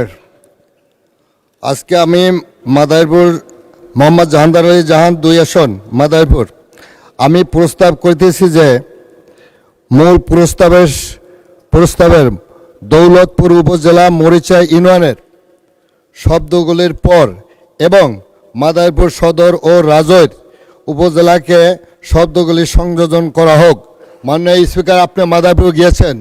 আমরা নদী এলাকায় আজকে শিবচর পদ্মার পাশে, মাদারীপুর শহর আরিয়ালখার পাশে শহর রক্ষা করা খুবই কঠিন হয়ে দাঁড়াচ্ছে এবং রাজৈর উপজেলা সেটাও কিন্তু আজকে নদীর গর্ভে চলে যাচ্ছে। মানুষ কিন্তু গোপালগঞ্জের দিকে ছুটছে। আমি অনুরোধ করব পানি উন্নয়ন মন্ত্রীকে আমাদের অতি শীঘ্রই এই মাদারীপুর নদী ভাঙ্গন থেকে রক্ষা করবেন। ধন্যবাদ। মাননীয় সদস্য মোহাম্মদ আব্দুল গফুর, কুষ্টিয়া 2। বিসমিল্লাহির রহমানির রহিম। মাননীয় স্পিকার আপনাকে ধন্যবাদ। কুষ্টিয়া 1 আসনের সংসদ সদস্য রেজা আহমেদ মহোদয়ের প্রস্তাবের সাথে একমত পোষণ করে আমি পার্শ্ববর্তী কুষ্টিয়া 2 আসন, আমার আসনের পাশ দিয়ে 6টা ইউনিয়ন পদ্মা নদীর পাড়ে, তার মধ্যে ইতিমধ্যেই 2টা ইউনিয়নের ভাঙন রোধের প্রকল্প বাস্তবায়নের কাজ চলছে। সামনে আরও 4টা ইউনিয়ন যার দৈর্ঘ্য প্রায় 9.5 কিলোমিটার। এই অঞ্চলে এই বছরেই যদি জিওব্যাগ দ্বারা সেই ভাঙন রোধের প্রয়োজনীয় ব্যবস্থা না নেওয়া হয় তাহলে ইতিমধ্যে অনেক বাড়ি ঘর, ফসলি জমি সহ নদীগর্ভে বিলীন হয়ে গেছে এবং এবার আরও বিলীন হওয়ার সম্ভাবনা রয়েছে। মাননীয় প্রতিমন্ত্রী পানি সম্পদ গত 3 তারিখে সফর করে দেখেছেন, এজন্য দৃষ্টি আকর্ষণ করছি যাতে দ্রুত। মাননীয় সদস্য মোহাম্মদ আবদুল্লাহ, মুন্সিগঞ্জ 1। মাননীয় স্পিকার আপনাকে ধন্যবাদ। মাননীয় সংসদ সদস্য কুষ্টিয়া 1-এর জনাব রেজা আহমেদের প্রশ্নের সাথে আমি একমত। আমি আমার সংসদীয় আসন মুন্সিগঞ্জ 1 শ্রীনগর উপজেলার ভাগ্যগোল ইউনিয়ন বাংলাদেশের বিখ্যাত নদী পদ্মা নদীর ভাঙ্গনের প্রায় বিলীন হয়ে যাচ্ছে। তাই আমি অনুরোধ করব মাননীয় মন্ত্রী মহোদয়কে ব্লকের মাধ্যমে অতি সত্বর এই ভাঙ্গন রোধ করার ব্যবস্থা করা হোক এবং পাশাপাশি সেইখানে যদি একটি রাস্তা মেরামত হয় তাহলে জনগণের উপকার হবে। এইখানে এই জনগণের বাড়ি, বাজার এবং ফসলাদি নষ্ট হয়ে যাচ্ছে কৃষি জমির। তাই অতি সত্বর এই ভাঙ্গন রোধ করার ব্যবস্থা করা হোক। ধন্যবাদ মাননীয় স্পিকার আপনাকে। জনাব আলী আজম মোহাম্মদ আবু বকর, সদস্য জেনেদাও 2। মাননীয় স্পিকার আপনাকে ধন্যবাদ। মাননীয় সংসদ সদস্য রেজা আহমদ কুষ্টিয়া এক সিদ্ধান্ত প্রস্তাব করেছেন যে কুষ্টিয়া জেলা দৌলতপুর উপজেলার মরিচা ইউনিয়নের নদী ভাঙন রোধকল্পে ব্লকের মাধ্যমে বাঁধ নির্মাণ করা হোক। এই প্রস্তাবের প্রতি আমি পূর্ণ সমর্থন জ্ঞাপন করছি। সাথে সাথে আমার নির্বাচনী এলাকা ঝিনাইদহ 2-এর ঝিনাইদহ সদর উপজেলার ভিতর দিয়ে বয়ে যাওয়া নবগঙ্গা নদী সহ আরও যে সমস্ত ছোট ছোট খাল ক্যানাল আছে এগুলো খনন এবং পুনঃখনন কর্মসূচি গ্রহণ করা হোক। ধন্যবাদ মাননীয় স্পিকার। জনাব মোহাম্মদ আফজাল হোসেন, সদস্য কুষ্টিয়া 4। ধন্যবাদ মাননীয় স্পিকার। আমি মোহাম্মদ আফজাল হুসাইন, কুষ্টিয়া 4। কুষ্টিয়া 2-এর মাননীয় সংসদ কুষ্টিয়া 1-এর মাননীয় সংসদ সদস্য জনাব রেজা আহমেদের প্রস্তাবটি সমর্থন করছি।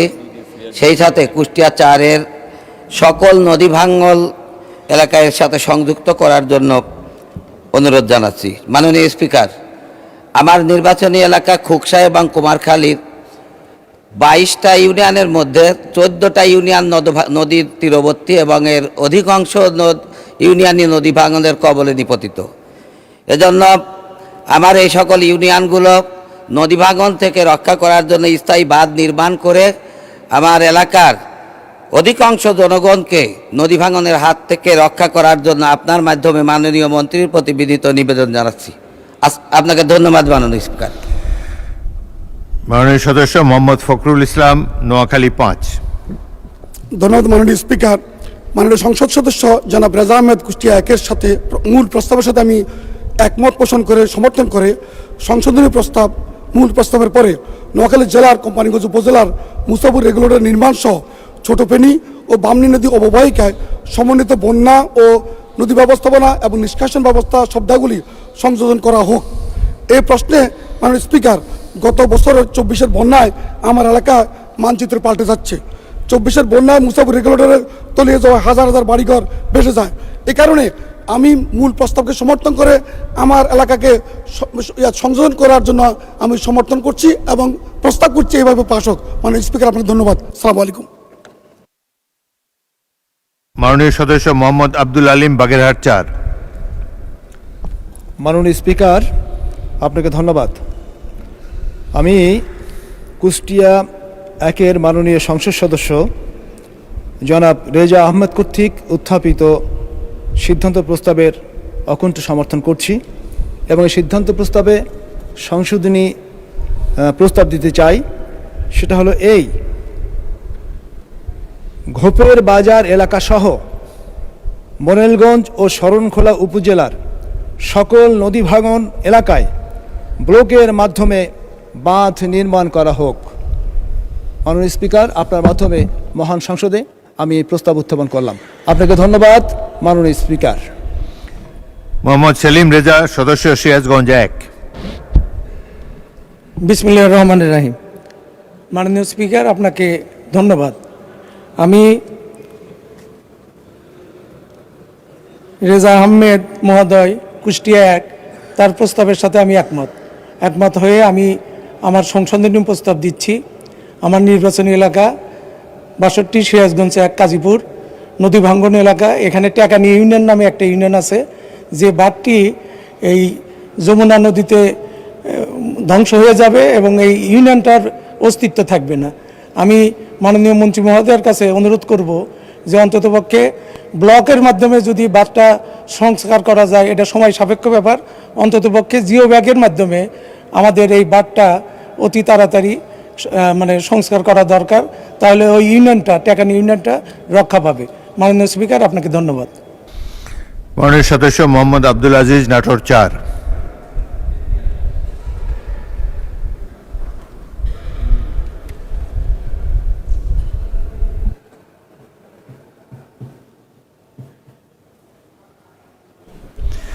মাননীয় সদস্যবৃন্দ, আমি এখন মূল সিদ্ধান্ত প্রস্তাব এবং তার উপর আনিত সংশোধনীগুলোর উপর মাননীয় পানি সম্পদ মন্ত্রী মোহাম্মদ শহীদউদ্দিন চৌধুরী এনিকে তার বক্তব্য রাখার জন্য আহ্বান করছি। সময় 3 মিনিট। মাননীয় স্পিকার, আপনাকে ধন্যবাদ। মাননীয় সংসদ সদস্য কুষ্টিয়া 1 জনাব রেজা আহমেদকে আমি আন্তরিকভাবে মোবারকবাদ জানাই। তিনি সিদ্ধান্ত প্রস্তাবটি উত্থাপন করেছেন এবং সেই সাথে সাথে মাননীয় 10 জন সংসদ সদস্য সমর্থন করেছেন। তাদেরকে আমি আন্তরিকভাবে মোবারকবাদ জানাই। বিষয়টি অত্যন্ত গুরুত্বপূর্ণ এবং সেই অনুযায়ী কুষ্টিয়া জেলার দৌলতপুর উপজেলাধীন মরিচা ইউনিয়নস্থ হাটকোলাপাড়া বোরকাপাড়া কলদিয়া এলাকাটি পদ্মা নদীর ডান তীর বরাবর অবস্থিত। মাননীয় স্পিকার, উক্ত এলাকায় উজান থেকে নেমে আসা পানির প্রবল স্রোত ও ঘূর্ণাবর্তের কারণে ভাঙন দেখা দেয়। এছাড়াও নদীর অপর পাশে চর পড়ার ফলে নদীর স্রোত পরিবর্তন হয়। এই স্রোত ডান তীরে আঘাত হানায় প্রায়ই ভাঙনের তীব্রতা বৃদ্ধি পায়। কুষ্টিয়া জেলার দৌলতপুর উপজেলাধীন হাটকোলা পাড়া নামক স্থানে 7.8 কিলোমিটার এবং সিলমারি ইউনিয়নের উদয়নগর নামক স্থানে 9.2 কিলোমিটার সর্বমোট 17 কিলোমিটার স্থায়ী প্রতিরক্ষামূলক কাজ বাস্তবায়নের জন্য Pabna irrigation and rural development project প্রকল্পের সম্ভাব্যতা সমীক্ষার কাজ ইতিমধ্যে সম্পন্ন হয়েছে। মাননীয় স্পিকার, সম্ভাব্যতা সমীক্ষার রিপোর্ট অনুযায়ী বর্তমানে ডিপিপি প্রণয়নের কাজ চলমান রয়েছে। উক্ত প্রকল্পটির কম্পোনেন্ট সিসি ব্লক এবং জিও ব্যাগের মাধ্যমে স্থায়ী প্রতিরক্ষামূলক কাজ বাস্তবায়নের সংস্থান রয়েছে। প্রস্তাবিত সম্ভাব্যতা সমীক্ষা মোতাবেক প্রকল্পটি বাস্তবায়িত হলে কুষ্টিয়া জেলার দৌলতপুর উপজেলার জনগণ নদী ভাঙনের হাত থেকে রক্ষা পাবে। এছাড়াও মাননীয় সংসদ সদস্যের নির্বাচনী এলাকায় বাঁধ নির্মাণ সহ প্রতিরক্ষা কাজের মাধ্যমে রাইটা মহিষকুণ্ড বেড়িবাঁধ রক্ষা পাবে। এলাকার বাড়িঘর, রাস্তা, শিক্ষা প্রতিষ্ঠান, বেসরকারি সরকারি স্থাপনাসমূহ, স্বাস্থ্য কমপ্লেক্স, মসজিদ, আবাদি জমি, ফলজ বাগান, স্থানীয় ক্ষুদ্র ও কুটির শিল্প, পুকুর ইত্যাদি নদী ভাঙনের কবল থেকে স্থায়ীভাবে রক্ষা পাবে।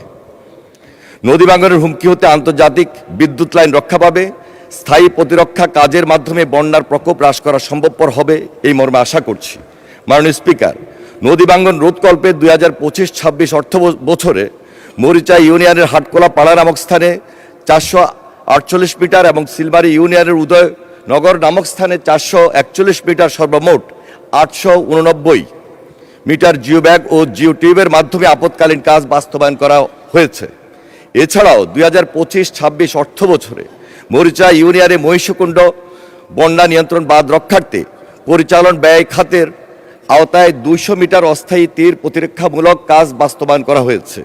এছাড়াও আসন্ন বর্ষা মৌসুমে বাস্তবতার আলোকে প্রয়োজনীয় আপৎকালীন কাজ বাস্তবায়িত করা হবে এই মর্মে আমি আশা পোষণ করছি। ধন্যবাদ। মাননীয় সদস্য জনাব রেজা আহমেদ, আপনার সিদ্ধান্ত প্রস্তাব সম্পর্কে মাননীয় মন্ত্রী যে বিবৃতি দিলেন তার প্রেক্ষিতে আপনি ইচ্ছা করলে প্রস্তাবটি প্রত্যাহার করতে পারেন। মাননীয় স্পিকার, যেহেতু মাননীয় মন্ত্রী মহোদয় আমাকে আশ্বস্ত করেছেন, আমি প্রস্তাব প্রত্যাহার করছি। তারপরে আবারও মাননীয় মন্ত্রী মহোদয়কে অনুরোধ করব, অন্তত কলদিয়ারটা যদি না বাঁচান, 2টা ওয়ার্ড একদম নদীগর্ভে চলে যাবে, জিও ব্যাগ দিয়ে অন্তত বাঁচায় দেওয়ার ব্যবস্থা করেন। এমন অনুরোধ, আমি প্রস্তাব প্রত্যাহার করলাম। মাননীয় মন্ত্রী। জি মাননীয় স্পিকার, ব্লকের মাধ্যমে বাঁধ নির্মাণ করাটা সময় সাপেক্ষ এবং আর্থিক ব্যাপার সংশ্লিষ্ট। আমরা পরীক্ষা নিরীক্ষা তো অবশ্যই করব। এর মধ্যে ইমার্জেন্সি ওয়ার্কের ভিত্তিতে আমি অনেকে আশ্বস্ত করছি যে আমরা এই মুহূর্তে সেই দিকে নজর দেবে এবং অন্যান্য যারা মাননীয় সংসদ সদস্য এই প্রস্তাবটিকে সমর্থন করেছেন সেই দিকেও আমরা বিশেষ যে ওয়ার্ক, ইমার্জেন্সি ওয়ার্ক, সেই দিকে নজর দেবে। এই আশ্বাসের পরিপ্রেক্ষিতে আমি আশা করছি যে উনি প্রস্তাবটি প্রত্যাহার করে নেবেন। ধন্যবাদ স্পিকার। উনি প্রত্যাহার করেছেন অলরেডি। ধন্যবাদ মাননীয় মন্ত্রী। মাননীয় সদস্যবৃন্দ, প্রস্তাব উত্থাপনকারী মাননীয় সদস্য তার প্রস্তাবটি প্রত্যাহারের ইচ্ছা ব্যক্ত করেছেন। কার্যপ্রণালী বিধির 138 বিধির 1 উপবিধি মতে প্রত্যাহারের ক্ষেত্রে সংসদের অনুমতি প্রয়োজন। আমি এখন প্রত্যাহারের প্রস্তাবটি ভোটে দিচ্ছি। সংসদের সামনে প্রশ্ন হচ্ছে, মাননীয় সদস্য রেজা আহমেদ কুষ্টিয়া 1 কর্তৃক উত্থাপিত সিদ্ধান্ত প্রস্তাব নম্বর 3। সংসদের ঐমত এই যে কুষ্টিয়া জেলার দৌলতপুর উপজেলার মরিচা ইউনিয়নের নদী ভাঙন রোধকল্পে ব্লকের মাধ্যমে বাঁধ নির্মাণ করা হোক, শীর্ষক প্রস্তাবটি প্রত্যাহার করা হোক। যারা এই প্রস্তাবের পক্ষে আছেন তারা হ্যাঁ বলুন, যারা এই প্রস্তাবের বিপক্ষে আছেন তারা না বলুন। আমার মনে হয় হ্যাঁ জয়যুক্ত হয়েছে, হ্যাঁ জয়যুক্ত হয়েছে, হ্যাঁ জয়যুক্ত হয়েছে। অতএব সিদ্ধান্ত প্রস্তাবটি প্রত্যাহার করা হলো।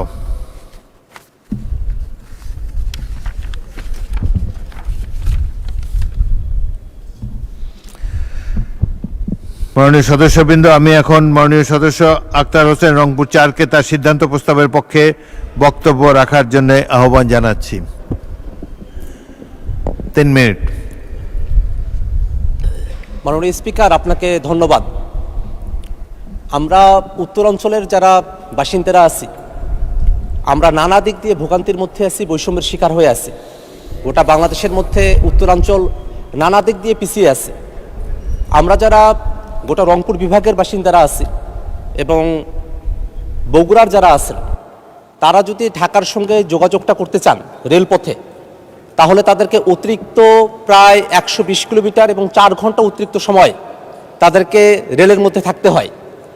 মাননীয় স্পিকার, আমরা যদি ঢাকা থেকে উত্তরবঙ্গের দিকে রওনা করি, তাহলে সিরাজগঞ্জ থেকে বগুড়া পর্যন্ত আমরা সরাসরি যেতে পারি না।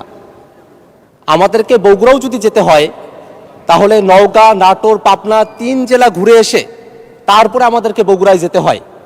এবং এই কারণে যেখানে এখন ঢাকা থেকে বগুড়ার রেলপথের দূরত্ব প্রায় 400 কিলোমিটারের কাছাকাছি, যদি বগুড়া থেকে সিরাজগঞ্জ পর্যন্ত একটা টানা রেল লাইন থাকতো, তাহলে এই দূরত্ব প্রায় 120 কিলোমিটার কমে আসতো।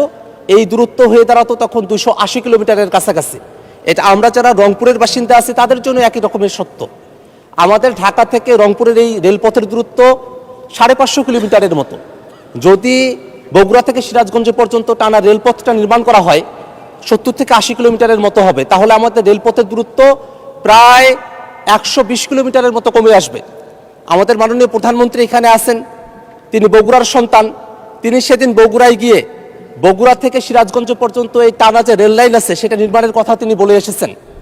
আমরা প্রায় 20 বছর যাবত উত্তরবঙ্গের যারা বাসিন্দারা আছি, এই রেলপথ নির্মাণের কথা আমরা শুনে আসছি, কিন্তু এখনো পর্যন্ত নানা বাস্তবতার কারণে সেটাকে এখনো পর্যন্ত আমরা আশার আলো আমরা এখনো পর্যন্ত দেখি নাই। আমরা শুনি যে জমি অধিগ্রহণ চলছে, কিন্তু এটা কখন কন্ট্রাক্টে যাবে, কখন বাস্তব হবে, সেটা এখনো পর্যন্ত আমাদের জানার বাহিরে।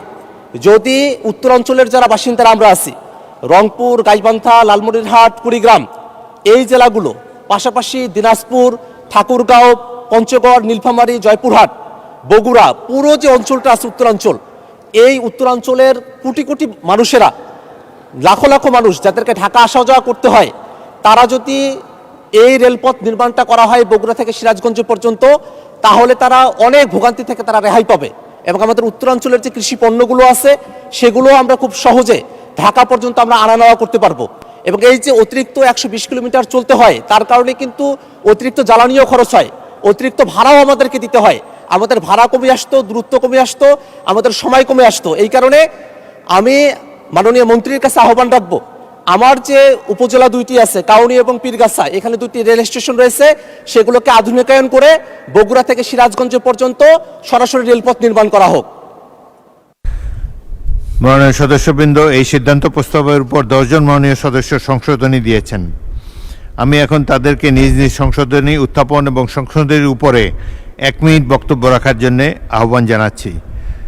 প্রথমে এই সুলতান মাহমুদ বাবু, জামালপুর 2। মাননীয় স্পিকার, আপনাকে ধন্যবাদ। মাননীয় স্পিকার, 12 সেপ্টেম্বর 2002 সালে সাবেক 3বারের প্রধানমন্ত্রী বেগম খালেদা জিয়া আমার নির্বাচনী এলাকায় গিয়েছিলেন, আপনার সাথে ছিলেন। ওই সময় আমার স্টেশনটার জরাজীর্ণ অবস্থা দেখার বর্ণনা করার পরে মাননীয় সাবেক প্রধানমন্ত্রী বেগম খালেদা জিয়া তখন বললেন, যদি ওই সময় আমাদের সালাউদ্দিন সাহেব সড়ক মন্ত্রী ছিলেন, বলে সালাউদ্দিন দেখো তো বাবু কী চায়। সেই হিসাবে ওই সময় আমার স্টেশনটা খুব সুন্দর হয়েছিল। পরবর্তী সময়ে ফেসিস্টে ওই স্টেশনের অবস্থা খুব অবস্থা খারাপ করে ফেলেছে। এবং সাথে সাথে আমার নির্বাচনী জামালপুর থেকে বিশেষ করে ঢাকা পর্যন্ত আমরা ডবল চাচ্ছি, আমরা ব্রড গেজ লাইন চাচ্ছি। এই কারণে আমাদের বর্তমানে যে বিমান প্রতিমন্ত্রী, উনি জনাব মোহাম্মদ জাহানদার আলী মিয়া, মাদারীপুর 2। মাননীয় স্পিকার, আপনাকে ধন্যবাদ। আমি মোহাম্মদ জাহানদার আলী মিয়া, মাদারীপুর 2। সদস্য আমি প্রস্তাব করিতেছি যে মূল প্রস্তাবের পূর্বে অবিলম্বে শব্দটি সংযোজন করা হোক। মাননীয় স্পিকার, রেল লাইনটা ভাঙা পর্যন্ত আছে। আমরা দক্ষিণ অঞ্চলের মানুষ, যদি এই বা রেল লাইনটি ভাঙ্গার থেকে কুয়াকাটা পর্যন্ত যায়, তাহলে আমরা দক্ষিণ অঞ্চলের মানুষগুলি তাড়াতাড়ি আমরা ঢাকার সাথে সংযোগ দিতে পারবো এবং সকল ধরনের উন্নয়ন কাজগুলো আমরা করতে পারবো। আমি আপনাকে ধন্যবাদ জানাচ্ছি মাননীয় স্পিকার। মাননীয় সদস্য মোহাম্মদ আব্দুল গফুর, কুষ্টিয়া 2। বিসমিল্লাহির রহমানির রহিম। মাননীয় স্পিকার, আপনাকে ধন্যবাদ। রংপুর 4 মাননীয় সদস্য আক্তার হোসেন যে প্রস্তাবনা এসেছেন, সিদ্ধান্ত প্রস্তাব, তার সাথে একমত পোষণ করে আমার 76 কুষ্টিয়া 2 আসনের মধ্যে 2টি উপজেলার মধ্যে 4টা রেল স্টেশন আছে, যা ইতিমধ্যেই একেবারেই ব্যবহার অনুপযোগী হয়ে পড়েছে। যাত্রীরা সেখানে ওঠানামা, তাদের বিশ্রামের কোনো সুযোগ নেই। এই কারণে বর্তমান সময়ে রেল ভ্রমণ অত্যন্ত জনপ্রিয় হয়েছে। এর জন্য স্টেশনগুলির আধুনিকায়ন করা খুবই জরুরি। এর সাথে সাথে আমার একটি রেল স্টেশন পোড়াদা জংশন, সেইখানে বাংলাদেশের মধ্যে বৃহত্তম কাপড়ের হাট এবং চাল রপ্তানিকারক এলাকা হওয়ার কারণে হাজার হাজার যাত্রী সেখানে আসা যাওয়া করে। সেইখানে আরও কিভাবে আধুনিকায়ন করা যায় সে ব্যাপারে প্রয়োজনীয় ব্যবস্থা নেওয়ার জন্য মাননীয় সদস্য শামসুর রহমান শিমুল বিশ্বাস, পাবনা 5। বিসমিল্লাহির রহমানির রহিম। মাননীয় স্পিকার, আপনাকে ধন্যবাদ। রংপুর 4 আসন থেকে নির্বাচিত সংসদ সদস্য আক্তার হোসেন কর্তৃক উত্থাপিত এবং আলোচ্য সিদ্ধান্ত প্রস্তাবটি সমর্থন করে আমি একটি সংশোধনী প্রস্তাব প্রদান করেছি। মাননীয় স্পিকার, রেল যোগাযোগ হচ্ছে সাশ্রয়ী, নিরাপদ, আরামদায়ক, যাতায়াতের অন্যতম সেরা মাধ্যম। এটি পণ্য পরিবহন অত্যন্ত কার্যকরী, যা দেশের অর্থনৈতিক কর্মযোগের ব্যাপক প্রসার ও ভারসাম্যমূলক উন্নয়নে ভূমিকা রাখে। এমত অবস্থায় মূল প্রস্তাবের সাথে রংপুর জেলার কাউনিয়া শব্দাবলীর পর ঢাকা টু পাবনা সরাসরি ট্রেন চালুর শব্দাবলী সংযোজন করে আলোচ্য সিদ্ধান্ত প্রস্তাবটি মহান জাতীয় সংসদ কর্তৃক গ্রহণ করা হোক। মাননীয় স্পিকার, 180 দিনের কর্মপরিকল্পনার মধ্যে এই প্রকল্পটি ইতিমধ্যে গৃহীত হয়েছে। আপনাকে ধন্যবাদ মাননীয় স্পিকার। মাননীয় সদস্য আলী আজম মোহাম্মদ আবু বকর, ঝিনাইদহ 2। মাননীয় স্পিকার, আপনাকে ধন্যবাদ। মাননীয় সংসদ সদস্য আক্তার হোসেন রংপুর 4 সিদ্ধান্ত প্রস্তাবটি উত্থাপন করেছেন যে রংপুর জেলার কাউনিয়া ও পীরগাছা রেল স্টেশনের আধুনিকায়ন সহ উত্তরবঙ্গের সাথে ঢাকার দূরত্ব কমাতে সরাসরি ব্রডগেজ রেলপথ নির্মাণ করা হোক। এই প্রস্তাবের সাথে পূর্ণ সমর্থন জ্ঞাপন করছি। সাথে সাথে আমার নির্বাচনী এলাকা ঝিনাইদহ জেলা, ঝিনাইদহ শহরে রেলপথ আসলে নেই। তা আশেপাশে মাগুরা পর্যন্ত এসেছে, কালীগঞ্জ উপজেলা পর্যন্ত এসেছে। যে কোনো জায়গা থেকে হোক, অতি দ্রুত ঝিনাইদহ শহরকে রেলপথের আওতাভুক্ত করা হোক। মাননীয় স্পিকার, আপনাকে ধন্যবাদ। মাননীয় সদস্য মোহাম্মদ আফজাল হোসেন, কুষ্টিয়া 4। মাননীয় স্পিকার, আপনাকে ধন্যবাদ। রংপুর 4-এর মাননীয় সংসদ সদস্য জনাব আক্তার হোসেন কর্তৃক উত্থাপিত প্রস্তাবটি সমর্থন করছি। সেই সাথে আমার নির্বাচনী এলাকা কুষ্টিয়া 4-এর কুমারখালী এবং খোকসার সকল স্টেশন আধুনিকরণের করা প্রস্তাব করছি। মাননীয় স্পিকার, আমার নির্বাচনী এলাকায় 3টি রেল স্টেশন আছে। একটি রেল স্টেশনের কোনো প্ল্যাটফর্ম নাই, বাকি 2টার প্ল্যাটফর্ম থাকলেও ট্রেনের তুলনায় প্ল্যাটফর্মটা অনেক নিচু। এখানে আধুনিকতার কোনো ছোঁয়া লাগে নাই। আমি আপনার মাধ্যমে মাননীয় রেলমন্ত্রীর কাছে বিনীত অনুরোধ জানাতে চাই, আমার নির্বাচনী এলাকার 3টি রেল স্টেশনকে আধুনিকরণ করে এলাকার মানুষের যাতায়াতের সুবিধা করে দেওয়ার জন্য বিনীত অনুরোধ জানাচ্ছি। মাননীয় স্পিকার, আপনাকে ধন্যবাদ। মাননীয় সদস্য মোহাম্মদ আনিসুর রহমান, মাদারীপুর 3। মাননীয় স্পিকার, আপনাকে ধন্যবাদ।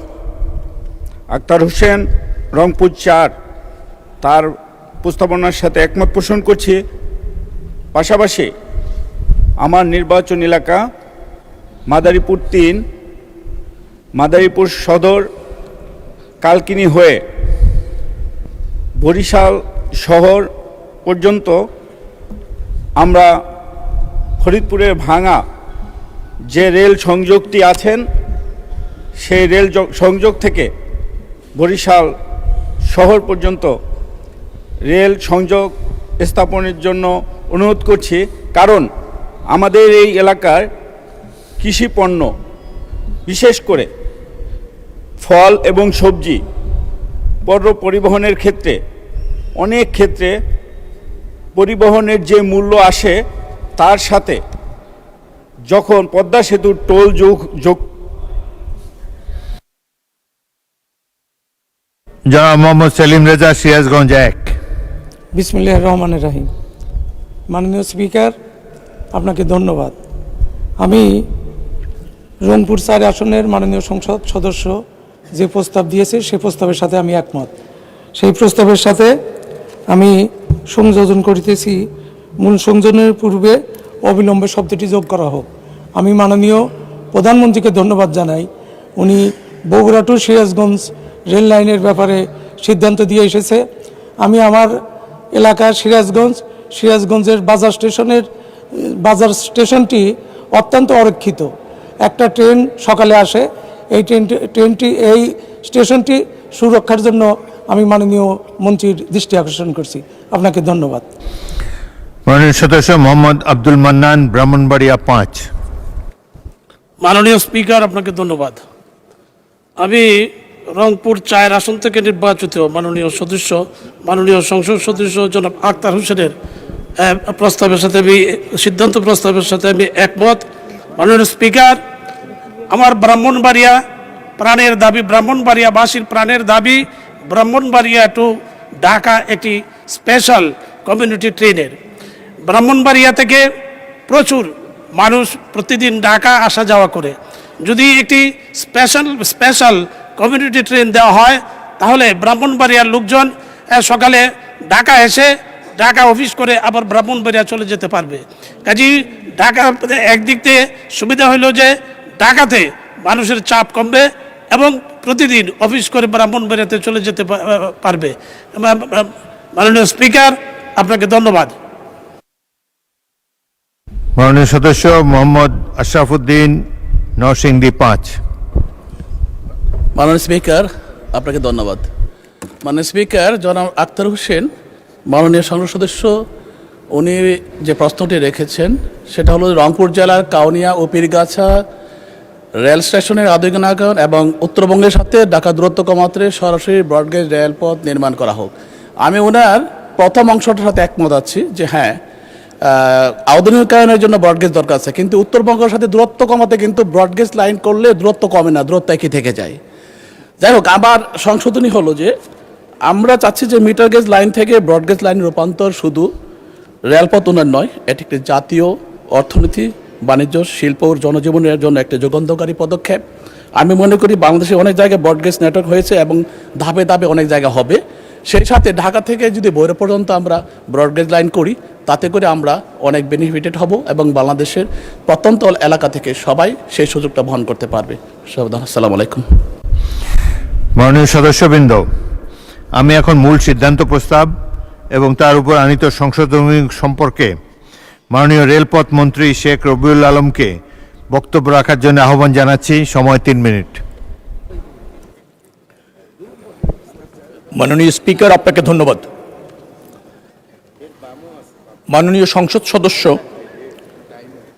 সিদ্ধান্ত প্রস্তাবে দুটি প্রস্তাবনা উপস্থাপন করেছেন। একটি হচ্ছে রংপুর জেলার কাউনিয়া ও পীরগাছা রেল স্টেশনের আধুনিকায়ন, আরেকটি হচ্ছে ঢাকা থেকে উত্তরবঙ্গের দূরত্ব কমানো এবং যাত্রার জন্য সময় কমানোর প্রস্তাব। প্রথম যে প্রস্তাবনা তিনি করেছেন তার জ্ঞাতার্থে বলছি মহান সংসদকে, এডিবির অর্থায়নে রেলওয়ে কানেক্টিভিটি ইমপ্রুভমেন্ট প্রিপারেটরি ফ্যাসিলিটির প্রকল্পের আওতায় উপপ্রকল্প 4 অনুসারে সান্তাহার বাইপাস সহ সান্তাহার, বগুড়া, কাউনিয়া, লালমনিরহাট যে মিটার গেজ লাইনটি বিদ্যমান আছে সেটাকে ডুয়েল গেজে রূপান্তরিত করার প্রকল্প ইতিমধ্যে নেওয়া হয়েছে। পাশাপাশি ওই একই লাইনের সমান্তরালে আরেকটি ব্রড গেজ প্রকল্প ইতিমধ্যে গ্রহণ করার প্রক্রিয়া চলমান আছে। এই প্রকল্পটি গ্রহণ করে ইতিমধ্যে ফিজিবিলিটি স্টাডি রিপোর্ট কনসালটেন্ট কর্তৃক দাখিল করা হয়েছে। বর্তমান ডিটেইল ডিজাইনের কাজ চলছে। এই প্রকল্পটি বাস্তবায়ন করবার জন্য সরকার সিদ্ধান্ত নিয়েছে। এই প্রকল্পের মধ্যেই এই আপনার রংপুর জেলার কাউনিয়া এবং পীরগাছা রেল স্টেশনের আধুনিকায়ন যুক্ত রয়েছে। তার মানে ওই রেল স্টেশন দুটি আধুনিকায়নের কাজ সরকার গ্রহণ করেছে। দ্বিতীয় অংশে রয়েছে তিনি ঢাকা থেকে উত্তরবঙ্গের দূরত্ব কমাতে চান এবং স্বাচ্ছন্দ্যে রেল যাত্রা উপভোগ করতে চান উত্তরবঙ্গের মানুষ। ইতিমধ্যে বগুড়া থেকে সিরাজগঞ্জ পর্যন্ত রেল লাইন একটি নতুন ডুয়েল গেজ রেল লাইন নির্মাণ আপনার চলমান রয়েছে। আমি এই কথা বলছি, জুনে উদ্বোধন হবে, সকল প্রক্রিয়া সম্পন্ন হয়েছে। তাতে 120 কিলোমিটার দূরত্ব কমবে এবং 2 ঘন্টা যাত্রা কমবে। অর্থাৎ এই প্রকল্পটিও বাস্তবায়ন চলমান, আর আগের প্রকল্পটি ইতিমধ্যে গৃহীত হয়েছে, যার ফলে মাননীয় সংসদ সদস্যের দুটি সমস্যার সমাধানই বা দুটি প্রস্তাবনাই গৃহীত প্রকল্পের মধ্যে নিহিত আছে। অতএব আমি মনে করছি মাননীয় সংসদ সদস্য তার দাবি অথবা এই সিদ্ধান্ত প্রস্তাবটি প্রত্যাহার করতে পারেন, কারণ এটা বাস্তবায়ন আধীন প্রক্রিয়ার মধ্যে আছে। বেশ কয়েকজন সংসদ সদস্য সংশোধনী প্রস্তাব দিয়েছেন, আমি সেটা পড়েছি। কয়েকটি ইতিমধ্যে সরকার গৃহীত করেছে, কয়েকজন অবিলম্বে সংযুক্ত করতে বলেছেন। যেহেতু প্রকল্প চলমান, অতএব অবিলম্ব শব্দটিও সংযুক্তের খুব প্রয়োজন আছে বলে মনে করছি না।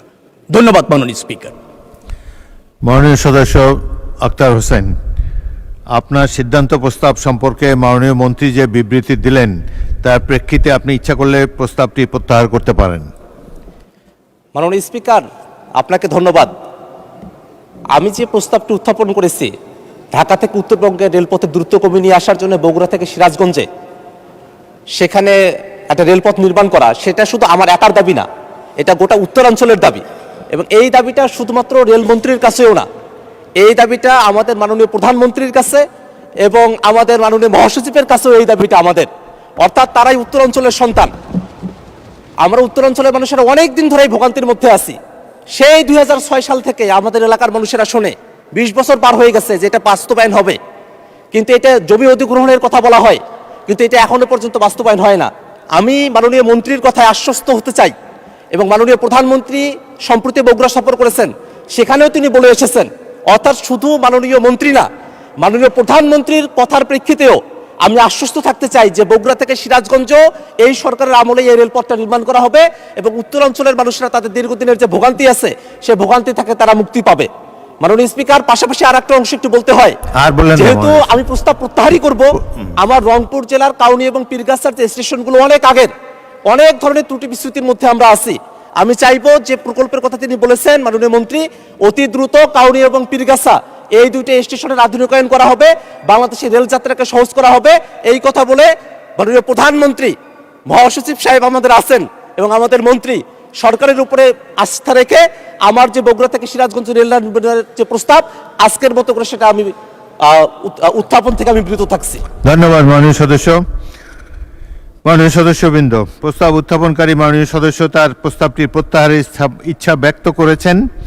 কার্যপ্রণালী বিধির 138 বিধির 1 উপবিধি মতে প্রত্যাহারের ক্ষেত্রে সংসদের অনুমতি প্রয়োজন।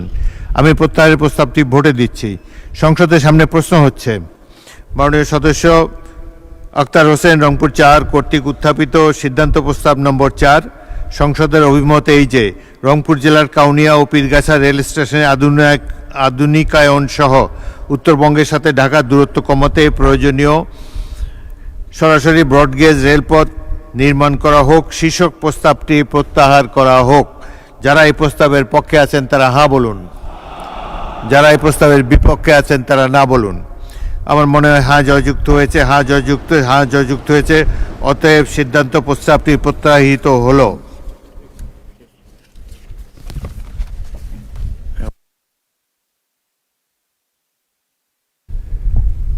মাননীয় প্রধানমন্ত্রী, মাননীয় সংসদ নেতা, আপনি একটি বক্তব্য রাখার ইচ্ছা প্রকাশ করেছেন। ধন্যবাদ মাননীয় স্পিকার। বিসমিল্লাহির রহমানির রহিম।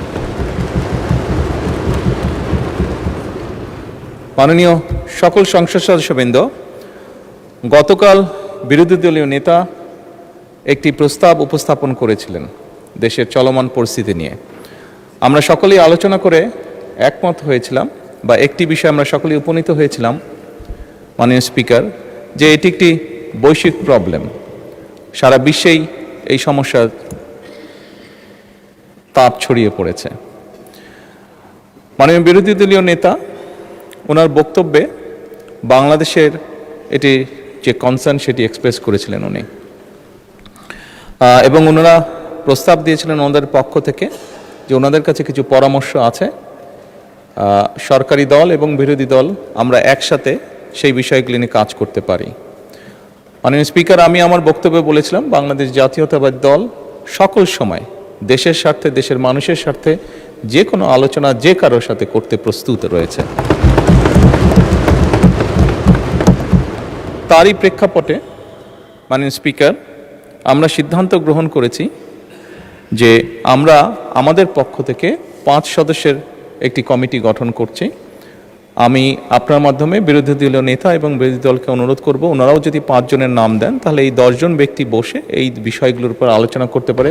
কোনো পরামর্শ থাকলে, কোনো পরামর্শ থাকলে এই কমিটির মাধ্যমে সেটি সরকারের কাছেও আসলো এবং সরকার সেটার মধ্যে কোনো বাস্তবতা থাকলে অবশ্যই সেটি কার্যকর করার উদ্যোগ গ্রহণ করবে। আমি মাননীয় স্পিকার আপনার সামনেই নামগুলো এখন উপস্থাপন করতে চাচ্ছি আমাদের পক্ষ থেকে এখানে মাননীয় জ্বালানি মন্ত্রী জনাব ইকবাল মোহাম্মদ টুকু, প্রতিমন্ত্রী জনাব অমিত, এবং মাননীয় সংসদ সদস্য এবি মাশরাফুদ্দিন নিজাম, লক্ষ্মীপুর 4, মঈনুল ইসলাম খান শান্ত, মানিকগঞ্জ 2, মিয়া নুরুদ্দিন অপু, শরীয়তপুর 3। এই 5 জনকে আমরা প্রস্তাবনা করছি। মাননীয় স্পিকার, আমি বিরোধী দলীয় নেতাকে অনুরোধ করব ওনাদের পক্ষ থেকে নামগুলো যদি দ্রুত আমাদের কাছে দেন তাহলে এই কমিটি দ্রুত কাজ শুরু করতে পারবে। ধন্যবাদ মাননীয় স্পিকার। মাননীয় বিরোধী দলের নেতা। মাননীয় স্পিকার, আপনাকে ধন্যবাদ। মাননীয় প্রধানমন্ত্রীকেও ধন্যবাদ বিষয়টাকে ইতিবাচকভাবে নেওয়ার জন্য। আমরা আশা করি এই সংসদ জাতীয় সকল সমস্যা সমাধানের কেন্দ্রবিন্দু হবে ইনশাআল্লাহ, এবং আমরা মনে করি এই সংসদের জন্য এটি একটি নবযাত্রা।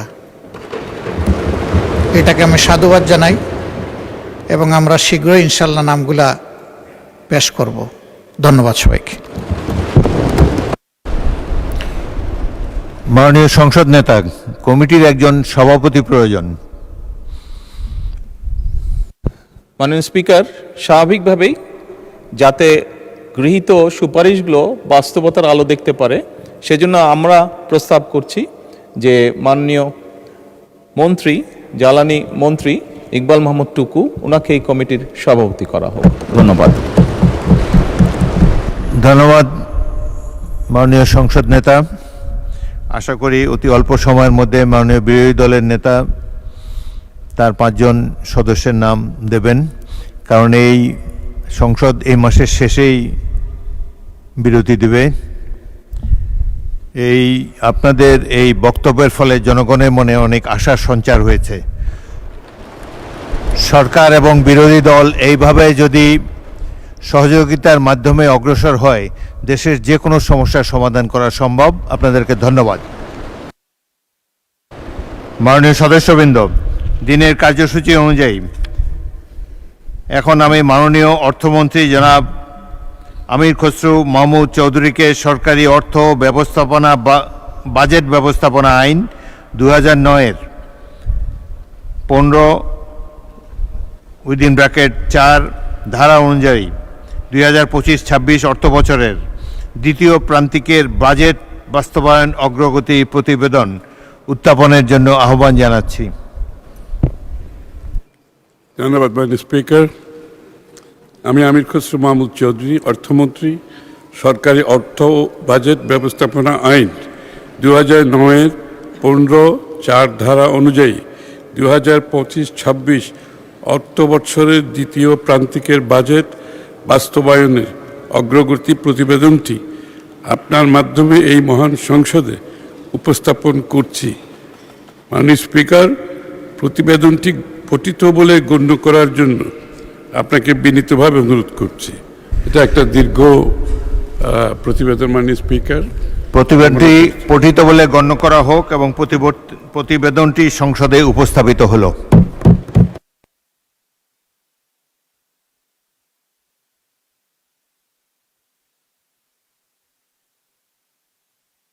মাননীয় সদস্যবৃন্দ, দিনের কার্যসূচি অনুযায়ী এখন মহামান্য রাষ্ট্রপতির ভাষণ সম্পর্কে আনীত ধন্যবাদ প্রস্তাবের উপর আলোচনা।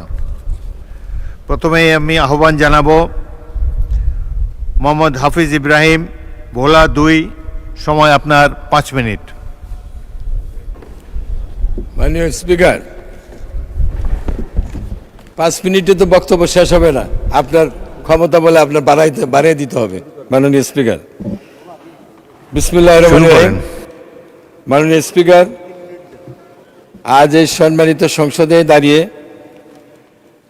আমি আমার বক্তব্যের প্রারম্ভে আমি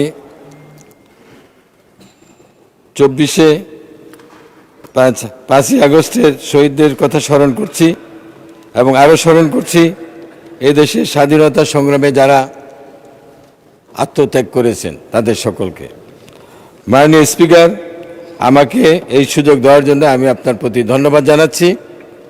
আমি মহান রাষ্ট্রপতিকে ধন্যবাদ জানাচ্ছি তার ভাষণে আমরা একটি মানবিক, গণতান্ত্রিক ও সুসংগঠিত বাংলাদেশের সুস্পষ্ট নির্দেশনার জন্য। মাননীয় স্পিকার, আমি এই সংসদে দাঁড়িয়ে গভীরভাবে স্মরণ করছি স্বাধীনতার ঘোষক মহান মুক্তিযোদ্ধা শহীদ প্রেসিডেন্ট জিয়াউর রহমান বীর উত্তমকে।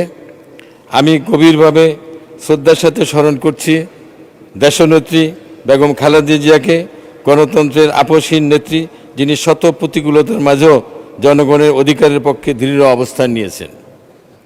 মাননীয় স্পিকার, আমি স্মরণ করছি ইরানের অবিসংবাদিত নেতা আয়াতুল্লাহ খোমেনিকে, যিনি সুদূর প্যারিসে থেকে জনগণকে সংগঠিত করে একটি স্বৈরাচারী শাসকের পতন ঘটিয়েছিলেন। ঠিক একইভাবে আমাদের নেতা জনাব তারেক রহমান সুদূর লন্ডনে থেকে জনগণকে সংগঠিত করে 5ই আগস্টের এই ছাত্র জনতার আন্দোলনকে সফল করার জন্য তিনি নেতৃত্ব দিয়েছেন। এজন্য আমি তাকে ধন্যবাদ জানাই। মাননীয় স্পিকার, আমি ধন্যবাদ জানাই জনাব তারেক রহমানকে, যিনি সবার আগে বাংলাদেশ এই দর্শন রেখে যে রাষ্ট্র পুনর্গঠনের অঙ্গীকার করেছেন তা একটি নতুন রাজনৈতিক সংস্কৃতির সূচনা করছে। তিনি শিখিয়েছেন রাষ্ট্র কোনো ব্যক্তি বা দলের সম্পত্তি নয়, রাষ্ট্র জনগণের। মাননীয় স্পিকার, বাংলাদেশ আজ একটি নতুন অধ্যায়ে প্রবেশ করেছে। 2024 সালের জুলাই আগস্টের গণ অভ্যুত্থান কেবল একটি সরকারের পরিবর্তনের ঘটনা ছিল না, এটি ছিল দীর্ঘ 17 বছরের দমন পীড়ন, অবিচার, নিপীড়নের বিরুদ্ধে জাতির সম্মিলিত জাগরণ। আমি দৃঢ়ভাবে বলতে চাই এই সংগ্রামে কারো ত্যাগ ছোট নয়, কারো অবদান কম নয়। আমরা সবাই একসাথে ছিলাম, এই ঐক্যই আমাদের সবচেয়ে বড় শক্তি। গত 17 বছর আমাদের জাতির জন্য একটি বেদনাদায়ক অধ্যায় হয়ে থাকবে। আমরা দেখেছি গুম, বিচার বহির্ভূত হত্যা, রাষ্ট্রীয় যন্ত্রের অপব্যবহার। মাননীয় স্পিকার, আমি গভীরভাবে স্মরণ করছি ছাত্র নেতা জনাব নূরে আলমকে, আব্দুর রহিমকে, নুরুল ইসলাম নুরুকে, অসংখ্য মানুষকে। একই সাথে আমরা স্মরণ করছি জনাব সালাউদ্দিন আহমেদ, সংসদ সদস্য হুমাম কাদের, ব্যারিস্টার মীর আহমদ বিন কাসেমকে, যারা নির্যাতনের অন্ধকার থেকে ফিরে এসে আজ জীবন্ত সাক্ষ্য। আমি ব্যক্তিগতভাবে স্মরণ করছি ওই সময়কে যখন 11 সরকারের সময় আমি কারাগারে ছিলাম এবং শহীদ সালাউদ্দিন কাদের চৌধুরীর সাথে একই কারাগারে সময় কাটিয়েছি। সেই দিনগুলো আমাদের কেবল কষ্ট দেয়নি, আমাদের বিশ্বাসকে আরও দৃঢ় করেছে। মাননীয় স্পিকার, আজকে এই সংসদের কার্যক্রম গণতন্ত্রের সুফলের ফলে জনগণ চায়ের দোকানে বসেও তারা শুনতে পাচ্ছে। মাননীয় স্পিকার, রাজনীতির সবচেয়ে বড় পরীক্ষা ক্ষমতায় থাকা নয়, প্রতিশ্রুতি রক্ষা করা। ইতিহাস সাক্ষ্য দেয় বেগম খালেদা জিয়া এই পরীক্ষায় উত্তীর্ণ হয়েছেন। 1996 সালে তিনি ক্ষমতা ছাড়লেন কারণ জনগণের দাবি ছিল। এটাই রাজনৈতিক সততা। আর যারা প্রশ্ন তোলেন তাদের বলবো ইতিহাসের দিকে তাকান, যেখানে মতভেদ আছে আমরা তা প্রকাশ্যে বলেছি, এটাই স্বচ্ছ রাজনীতি। জ্বালানি নিয়ে জ্বালানি সহনশীল করার জন্য সরকার কাজ করে যাচ্ছেন, আমরা এই ব্যাপারে সন্তুষ্ট।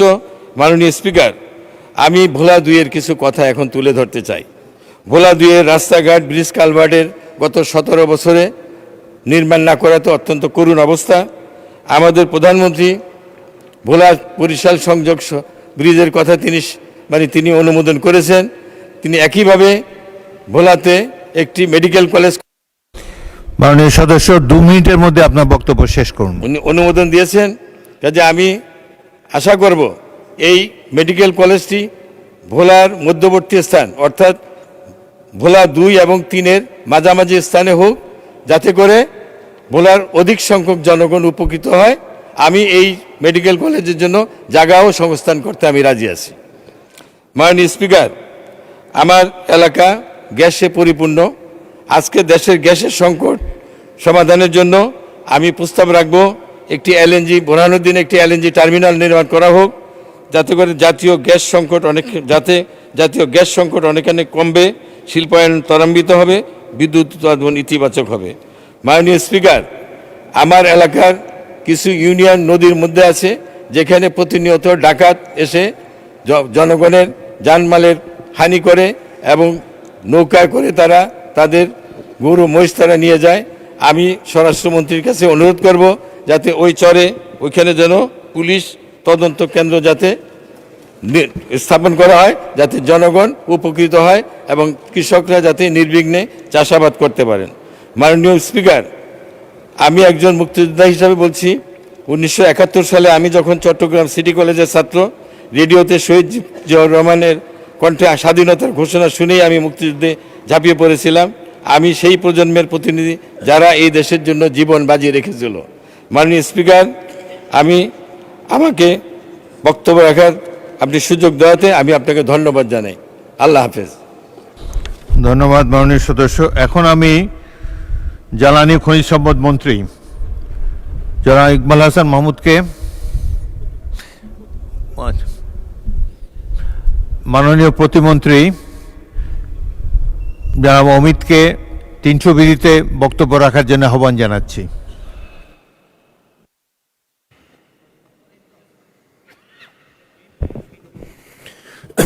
ধন্যবাদ মাননীয় স্পিকার। গতকাল জরুরি জনগুরুত্বপূর্ণ বিষয় অর্থাৎ জ্বালানি পরিস্থিতি নিয়ে সরকারি দল এবং বিরোধী দল বিশদ আলোচনা করেছে।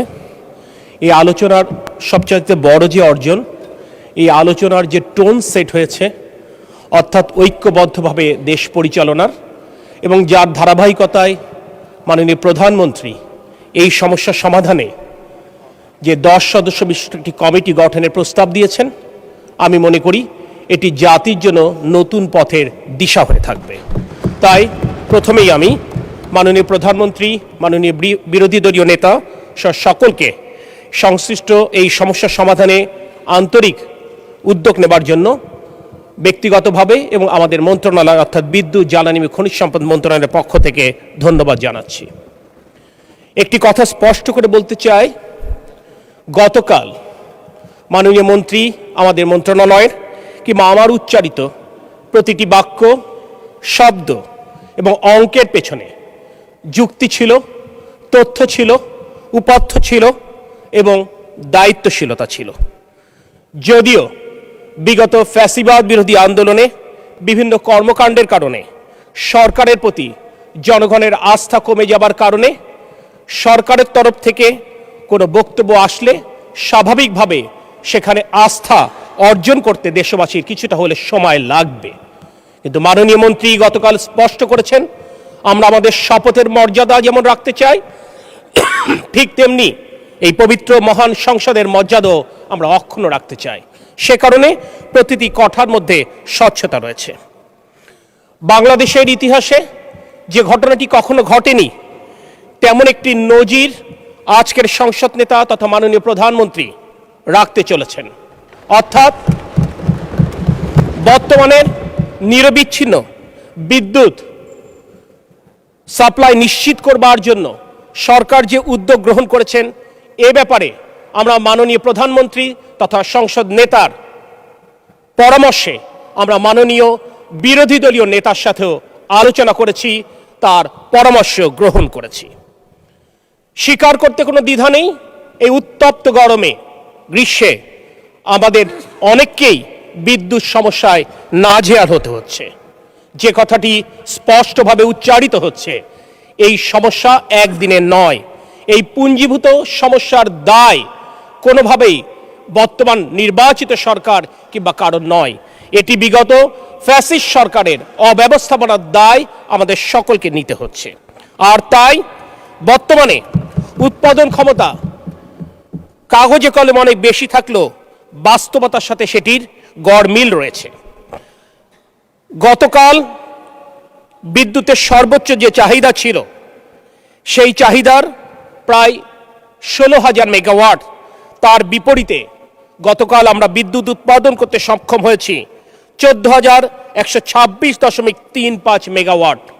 অর্থাৎ আমাদেরকে 2086 মেগাওয়াট লোডশেডিং করতে বাধ্য হতে হয়েছে। এবং এক্ষেত্রে একটি নীতি এই সরকার প্রথম থেকে গ্রহণ করেছিল, যেহেতু ফসল ওঠার মৌসুম, অর্থাৎ কোনোভাবেই আমাদের কৃষকেরা যেন ক্ষতিগ্রস্ত না হয়, অর্থাৎ ফসলের ক্ষেতে সেচের জন্য পর্যাপ্ত ডিজেল এবং বিদ্যুৎ নিরবিচ্ছিন্ন রাখবার নির্দেশনা মাননীয় প্রধানমন্ত্রী আমাদেরকে দিয়েছিলেন। আমরা সেটি নিশ্চিত করবার জন্য আমরা চেষ্টা করে যাচ্ছি। এরপরও দেখা যাচ্ছে পর্যাপ্ত জ্বালানি সরবরাহের অভাবে হয়তো বা কিছু কিছু জায়গায় লোডশেডিং হচ্ছে। এই বিষয়টি সহনীয় মাত্রায় আনবার জন্য মাননীয় প্রধানমন্ত্রীর পরামর্শে এবং বিরোধী দলীয় নেতার সাথে আলোচনা ক্রমে আমরা রাজধানী ঢাকাতে 110 মেগাওয়াট প্রাথমিকভাবে পরীক্ষামূলকভাবে লোডশেডিং করবার সিদ্ধান্ত গ্রহণ করেছি। আমরা মনে করি শহরের মানুষ আরামে থাকবে এবং গ্রামের মানুষ অর্থাৎ খেটে খাওয়া কৃষক কষ্টে থাকবে, এটি কোনোভাবেই কাম্য নয়। কারণ জুলাই অভ্যুত্থানের চেতনা ছিল বৈষম্যহীন বাংলাদেশ, তাই সমাজ অর্থাৎ শহর এবং গ্রামের মধ্যে কোনো বৈষম্য থাকতে পারে না। এবং সেই বৈষম্য মুক্ত করবার জন্য আমরা শহরেও প্রয়োজনে লোডশেডিংয়ের সিদ্ধান্ত নিয়েছি, যাতে করে কৃষকেরা তাদের সেচের জন্য পর্যাপ্ত বিদ্যুৎ পেতে পারে। এ ব্যাপারে একটি কথা না বললেই নয়। প্রশ্ন উঠবে যে যদি আমরা বলেই থাকি যে জ্বালানি সক্ষমতা আমাদের থাকলেও তাহলে কেন এই সমস্ত পাওয়ার প্ল্যান্টগুলো পরিমিত বিদ্যুৎ উৎপাদন করতে ব্যর্থ হচ্ছে। একটি বার্তা স্পষ্ট করতে চাই, প্রতিদিন বাংলাদেশে 3800 মিলিয়ন ঘনফুটের গ্যাসের চাহিদা রয়েছে। বর্তমানে বাংলাদেশের সকল গ্যাসকূপ মিলে প্রতিদিন আমরা 1686 মিলিয়ন ঘনফুট গ্যাস উৎপাদন করতে পারি। আর আমরা প্রতিদিন গড়ে আমদানি করি 950 মিলিয়ন ঘনফুট, অর্থাৎ প্রতিদিন 1164 মিলিয়ন ঘনফুটের গ্যাসের আমাদের ঘাটতি থাকে। চাইলেও, অর্থ থাকলেও, সামর্থ্য থাকলেও গ্যাসের আমদানি বাড়াবার কোনো সুযোগ নেই, কারণ এর জন্য যে ইনফ্রাস্ট্রাকচার রয়েছে সেই ইনফ্রাস্ট্রাকচার দ্রুত সম্পন্ন করা সম্ভব নয়। তারপরে অত্যন্ত আনন্দের সাথে, অত্যন্ত দায়িত্বের সাথে আমরা জানাতে চাই, আমরা এই ইনফ্রাস্ট্রাকচার বাড়াবার জন্য বর্তমান সরকারের 180 দিনের যে অগ্রাধিকার তালিকা রয়েছে তার মধ্যে ইনশাল্লাহ দৃশ্যমান অগ্রগতি দেশবাসী দেখতে সক্ষম হবে। আমাদের দুটি আমদানিকৃত, একটি আমদানিকৃত পাওয়ার প্ল্যান্ট এবং আরেকটি কোল বেস পাওয়ার প্ল্যান্ট, এটি তাদের নিজেদের মেইনটেনেন্সের কারণে তারা পর্যাপ্ত বিদ্যুৎ সরবরাহ করতে পারছে না। আমরা আশা করছি আগামী কয়েকদিনের মধ্যেই তারা পূর্ণ উৎপাদনে যাবে। সেক্ষেত্রে আজ যে এরকম প্রায় 2000 মেগাওয়াট লোডশেডিং আমরা দেখতে পাচ্ছি কিংবা কষ্ট স্বীকার করছি, এটি ইনশাল্লাহ আগামী 7 দিনের মধ্যে কমে যাবে। আমি দেশবাসীর কাছে আজকে এই মহান সংসদে দাঁড়িয়ে তাদের এই কষ্টের জন্য তারেক রহমানের নেতৃত্বাধীন জাতীয়তাবাদী দলের সরকারের পক্ষ থেকে আমি বিনয়ের সাথে আমি আন্তরিকভাবে দুঃখ প্রকাশ করছি।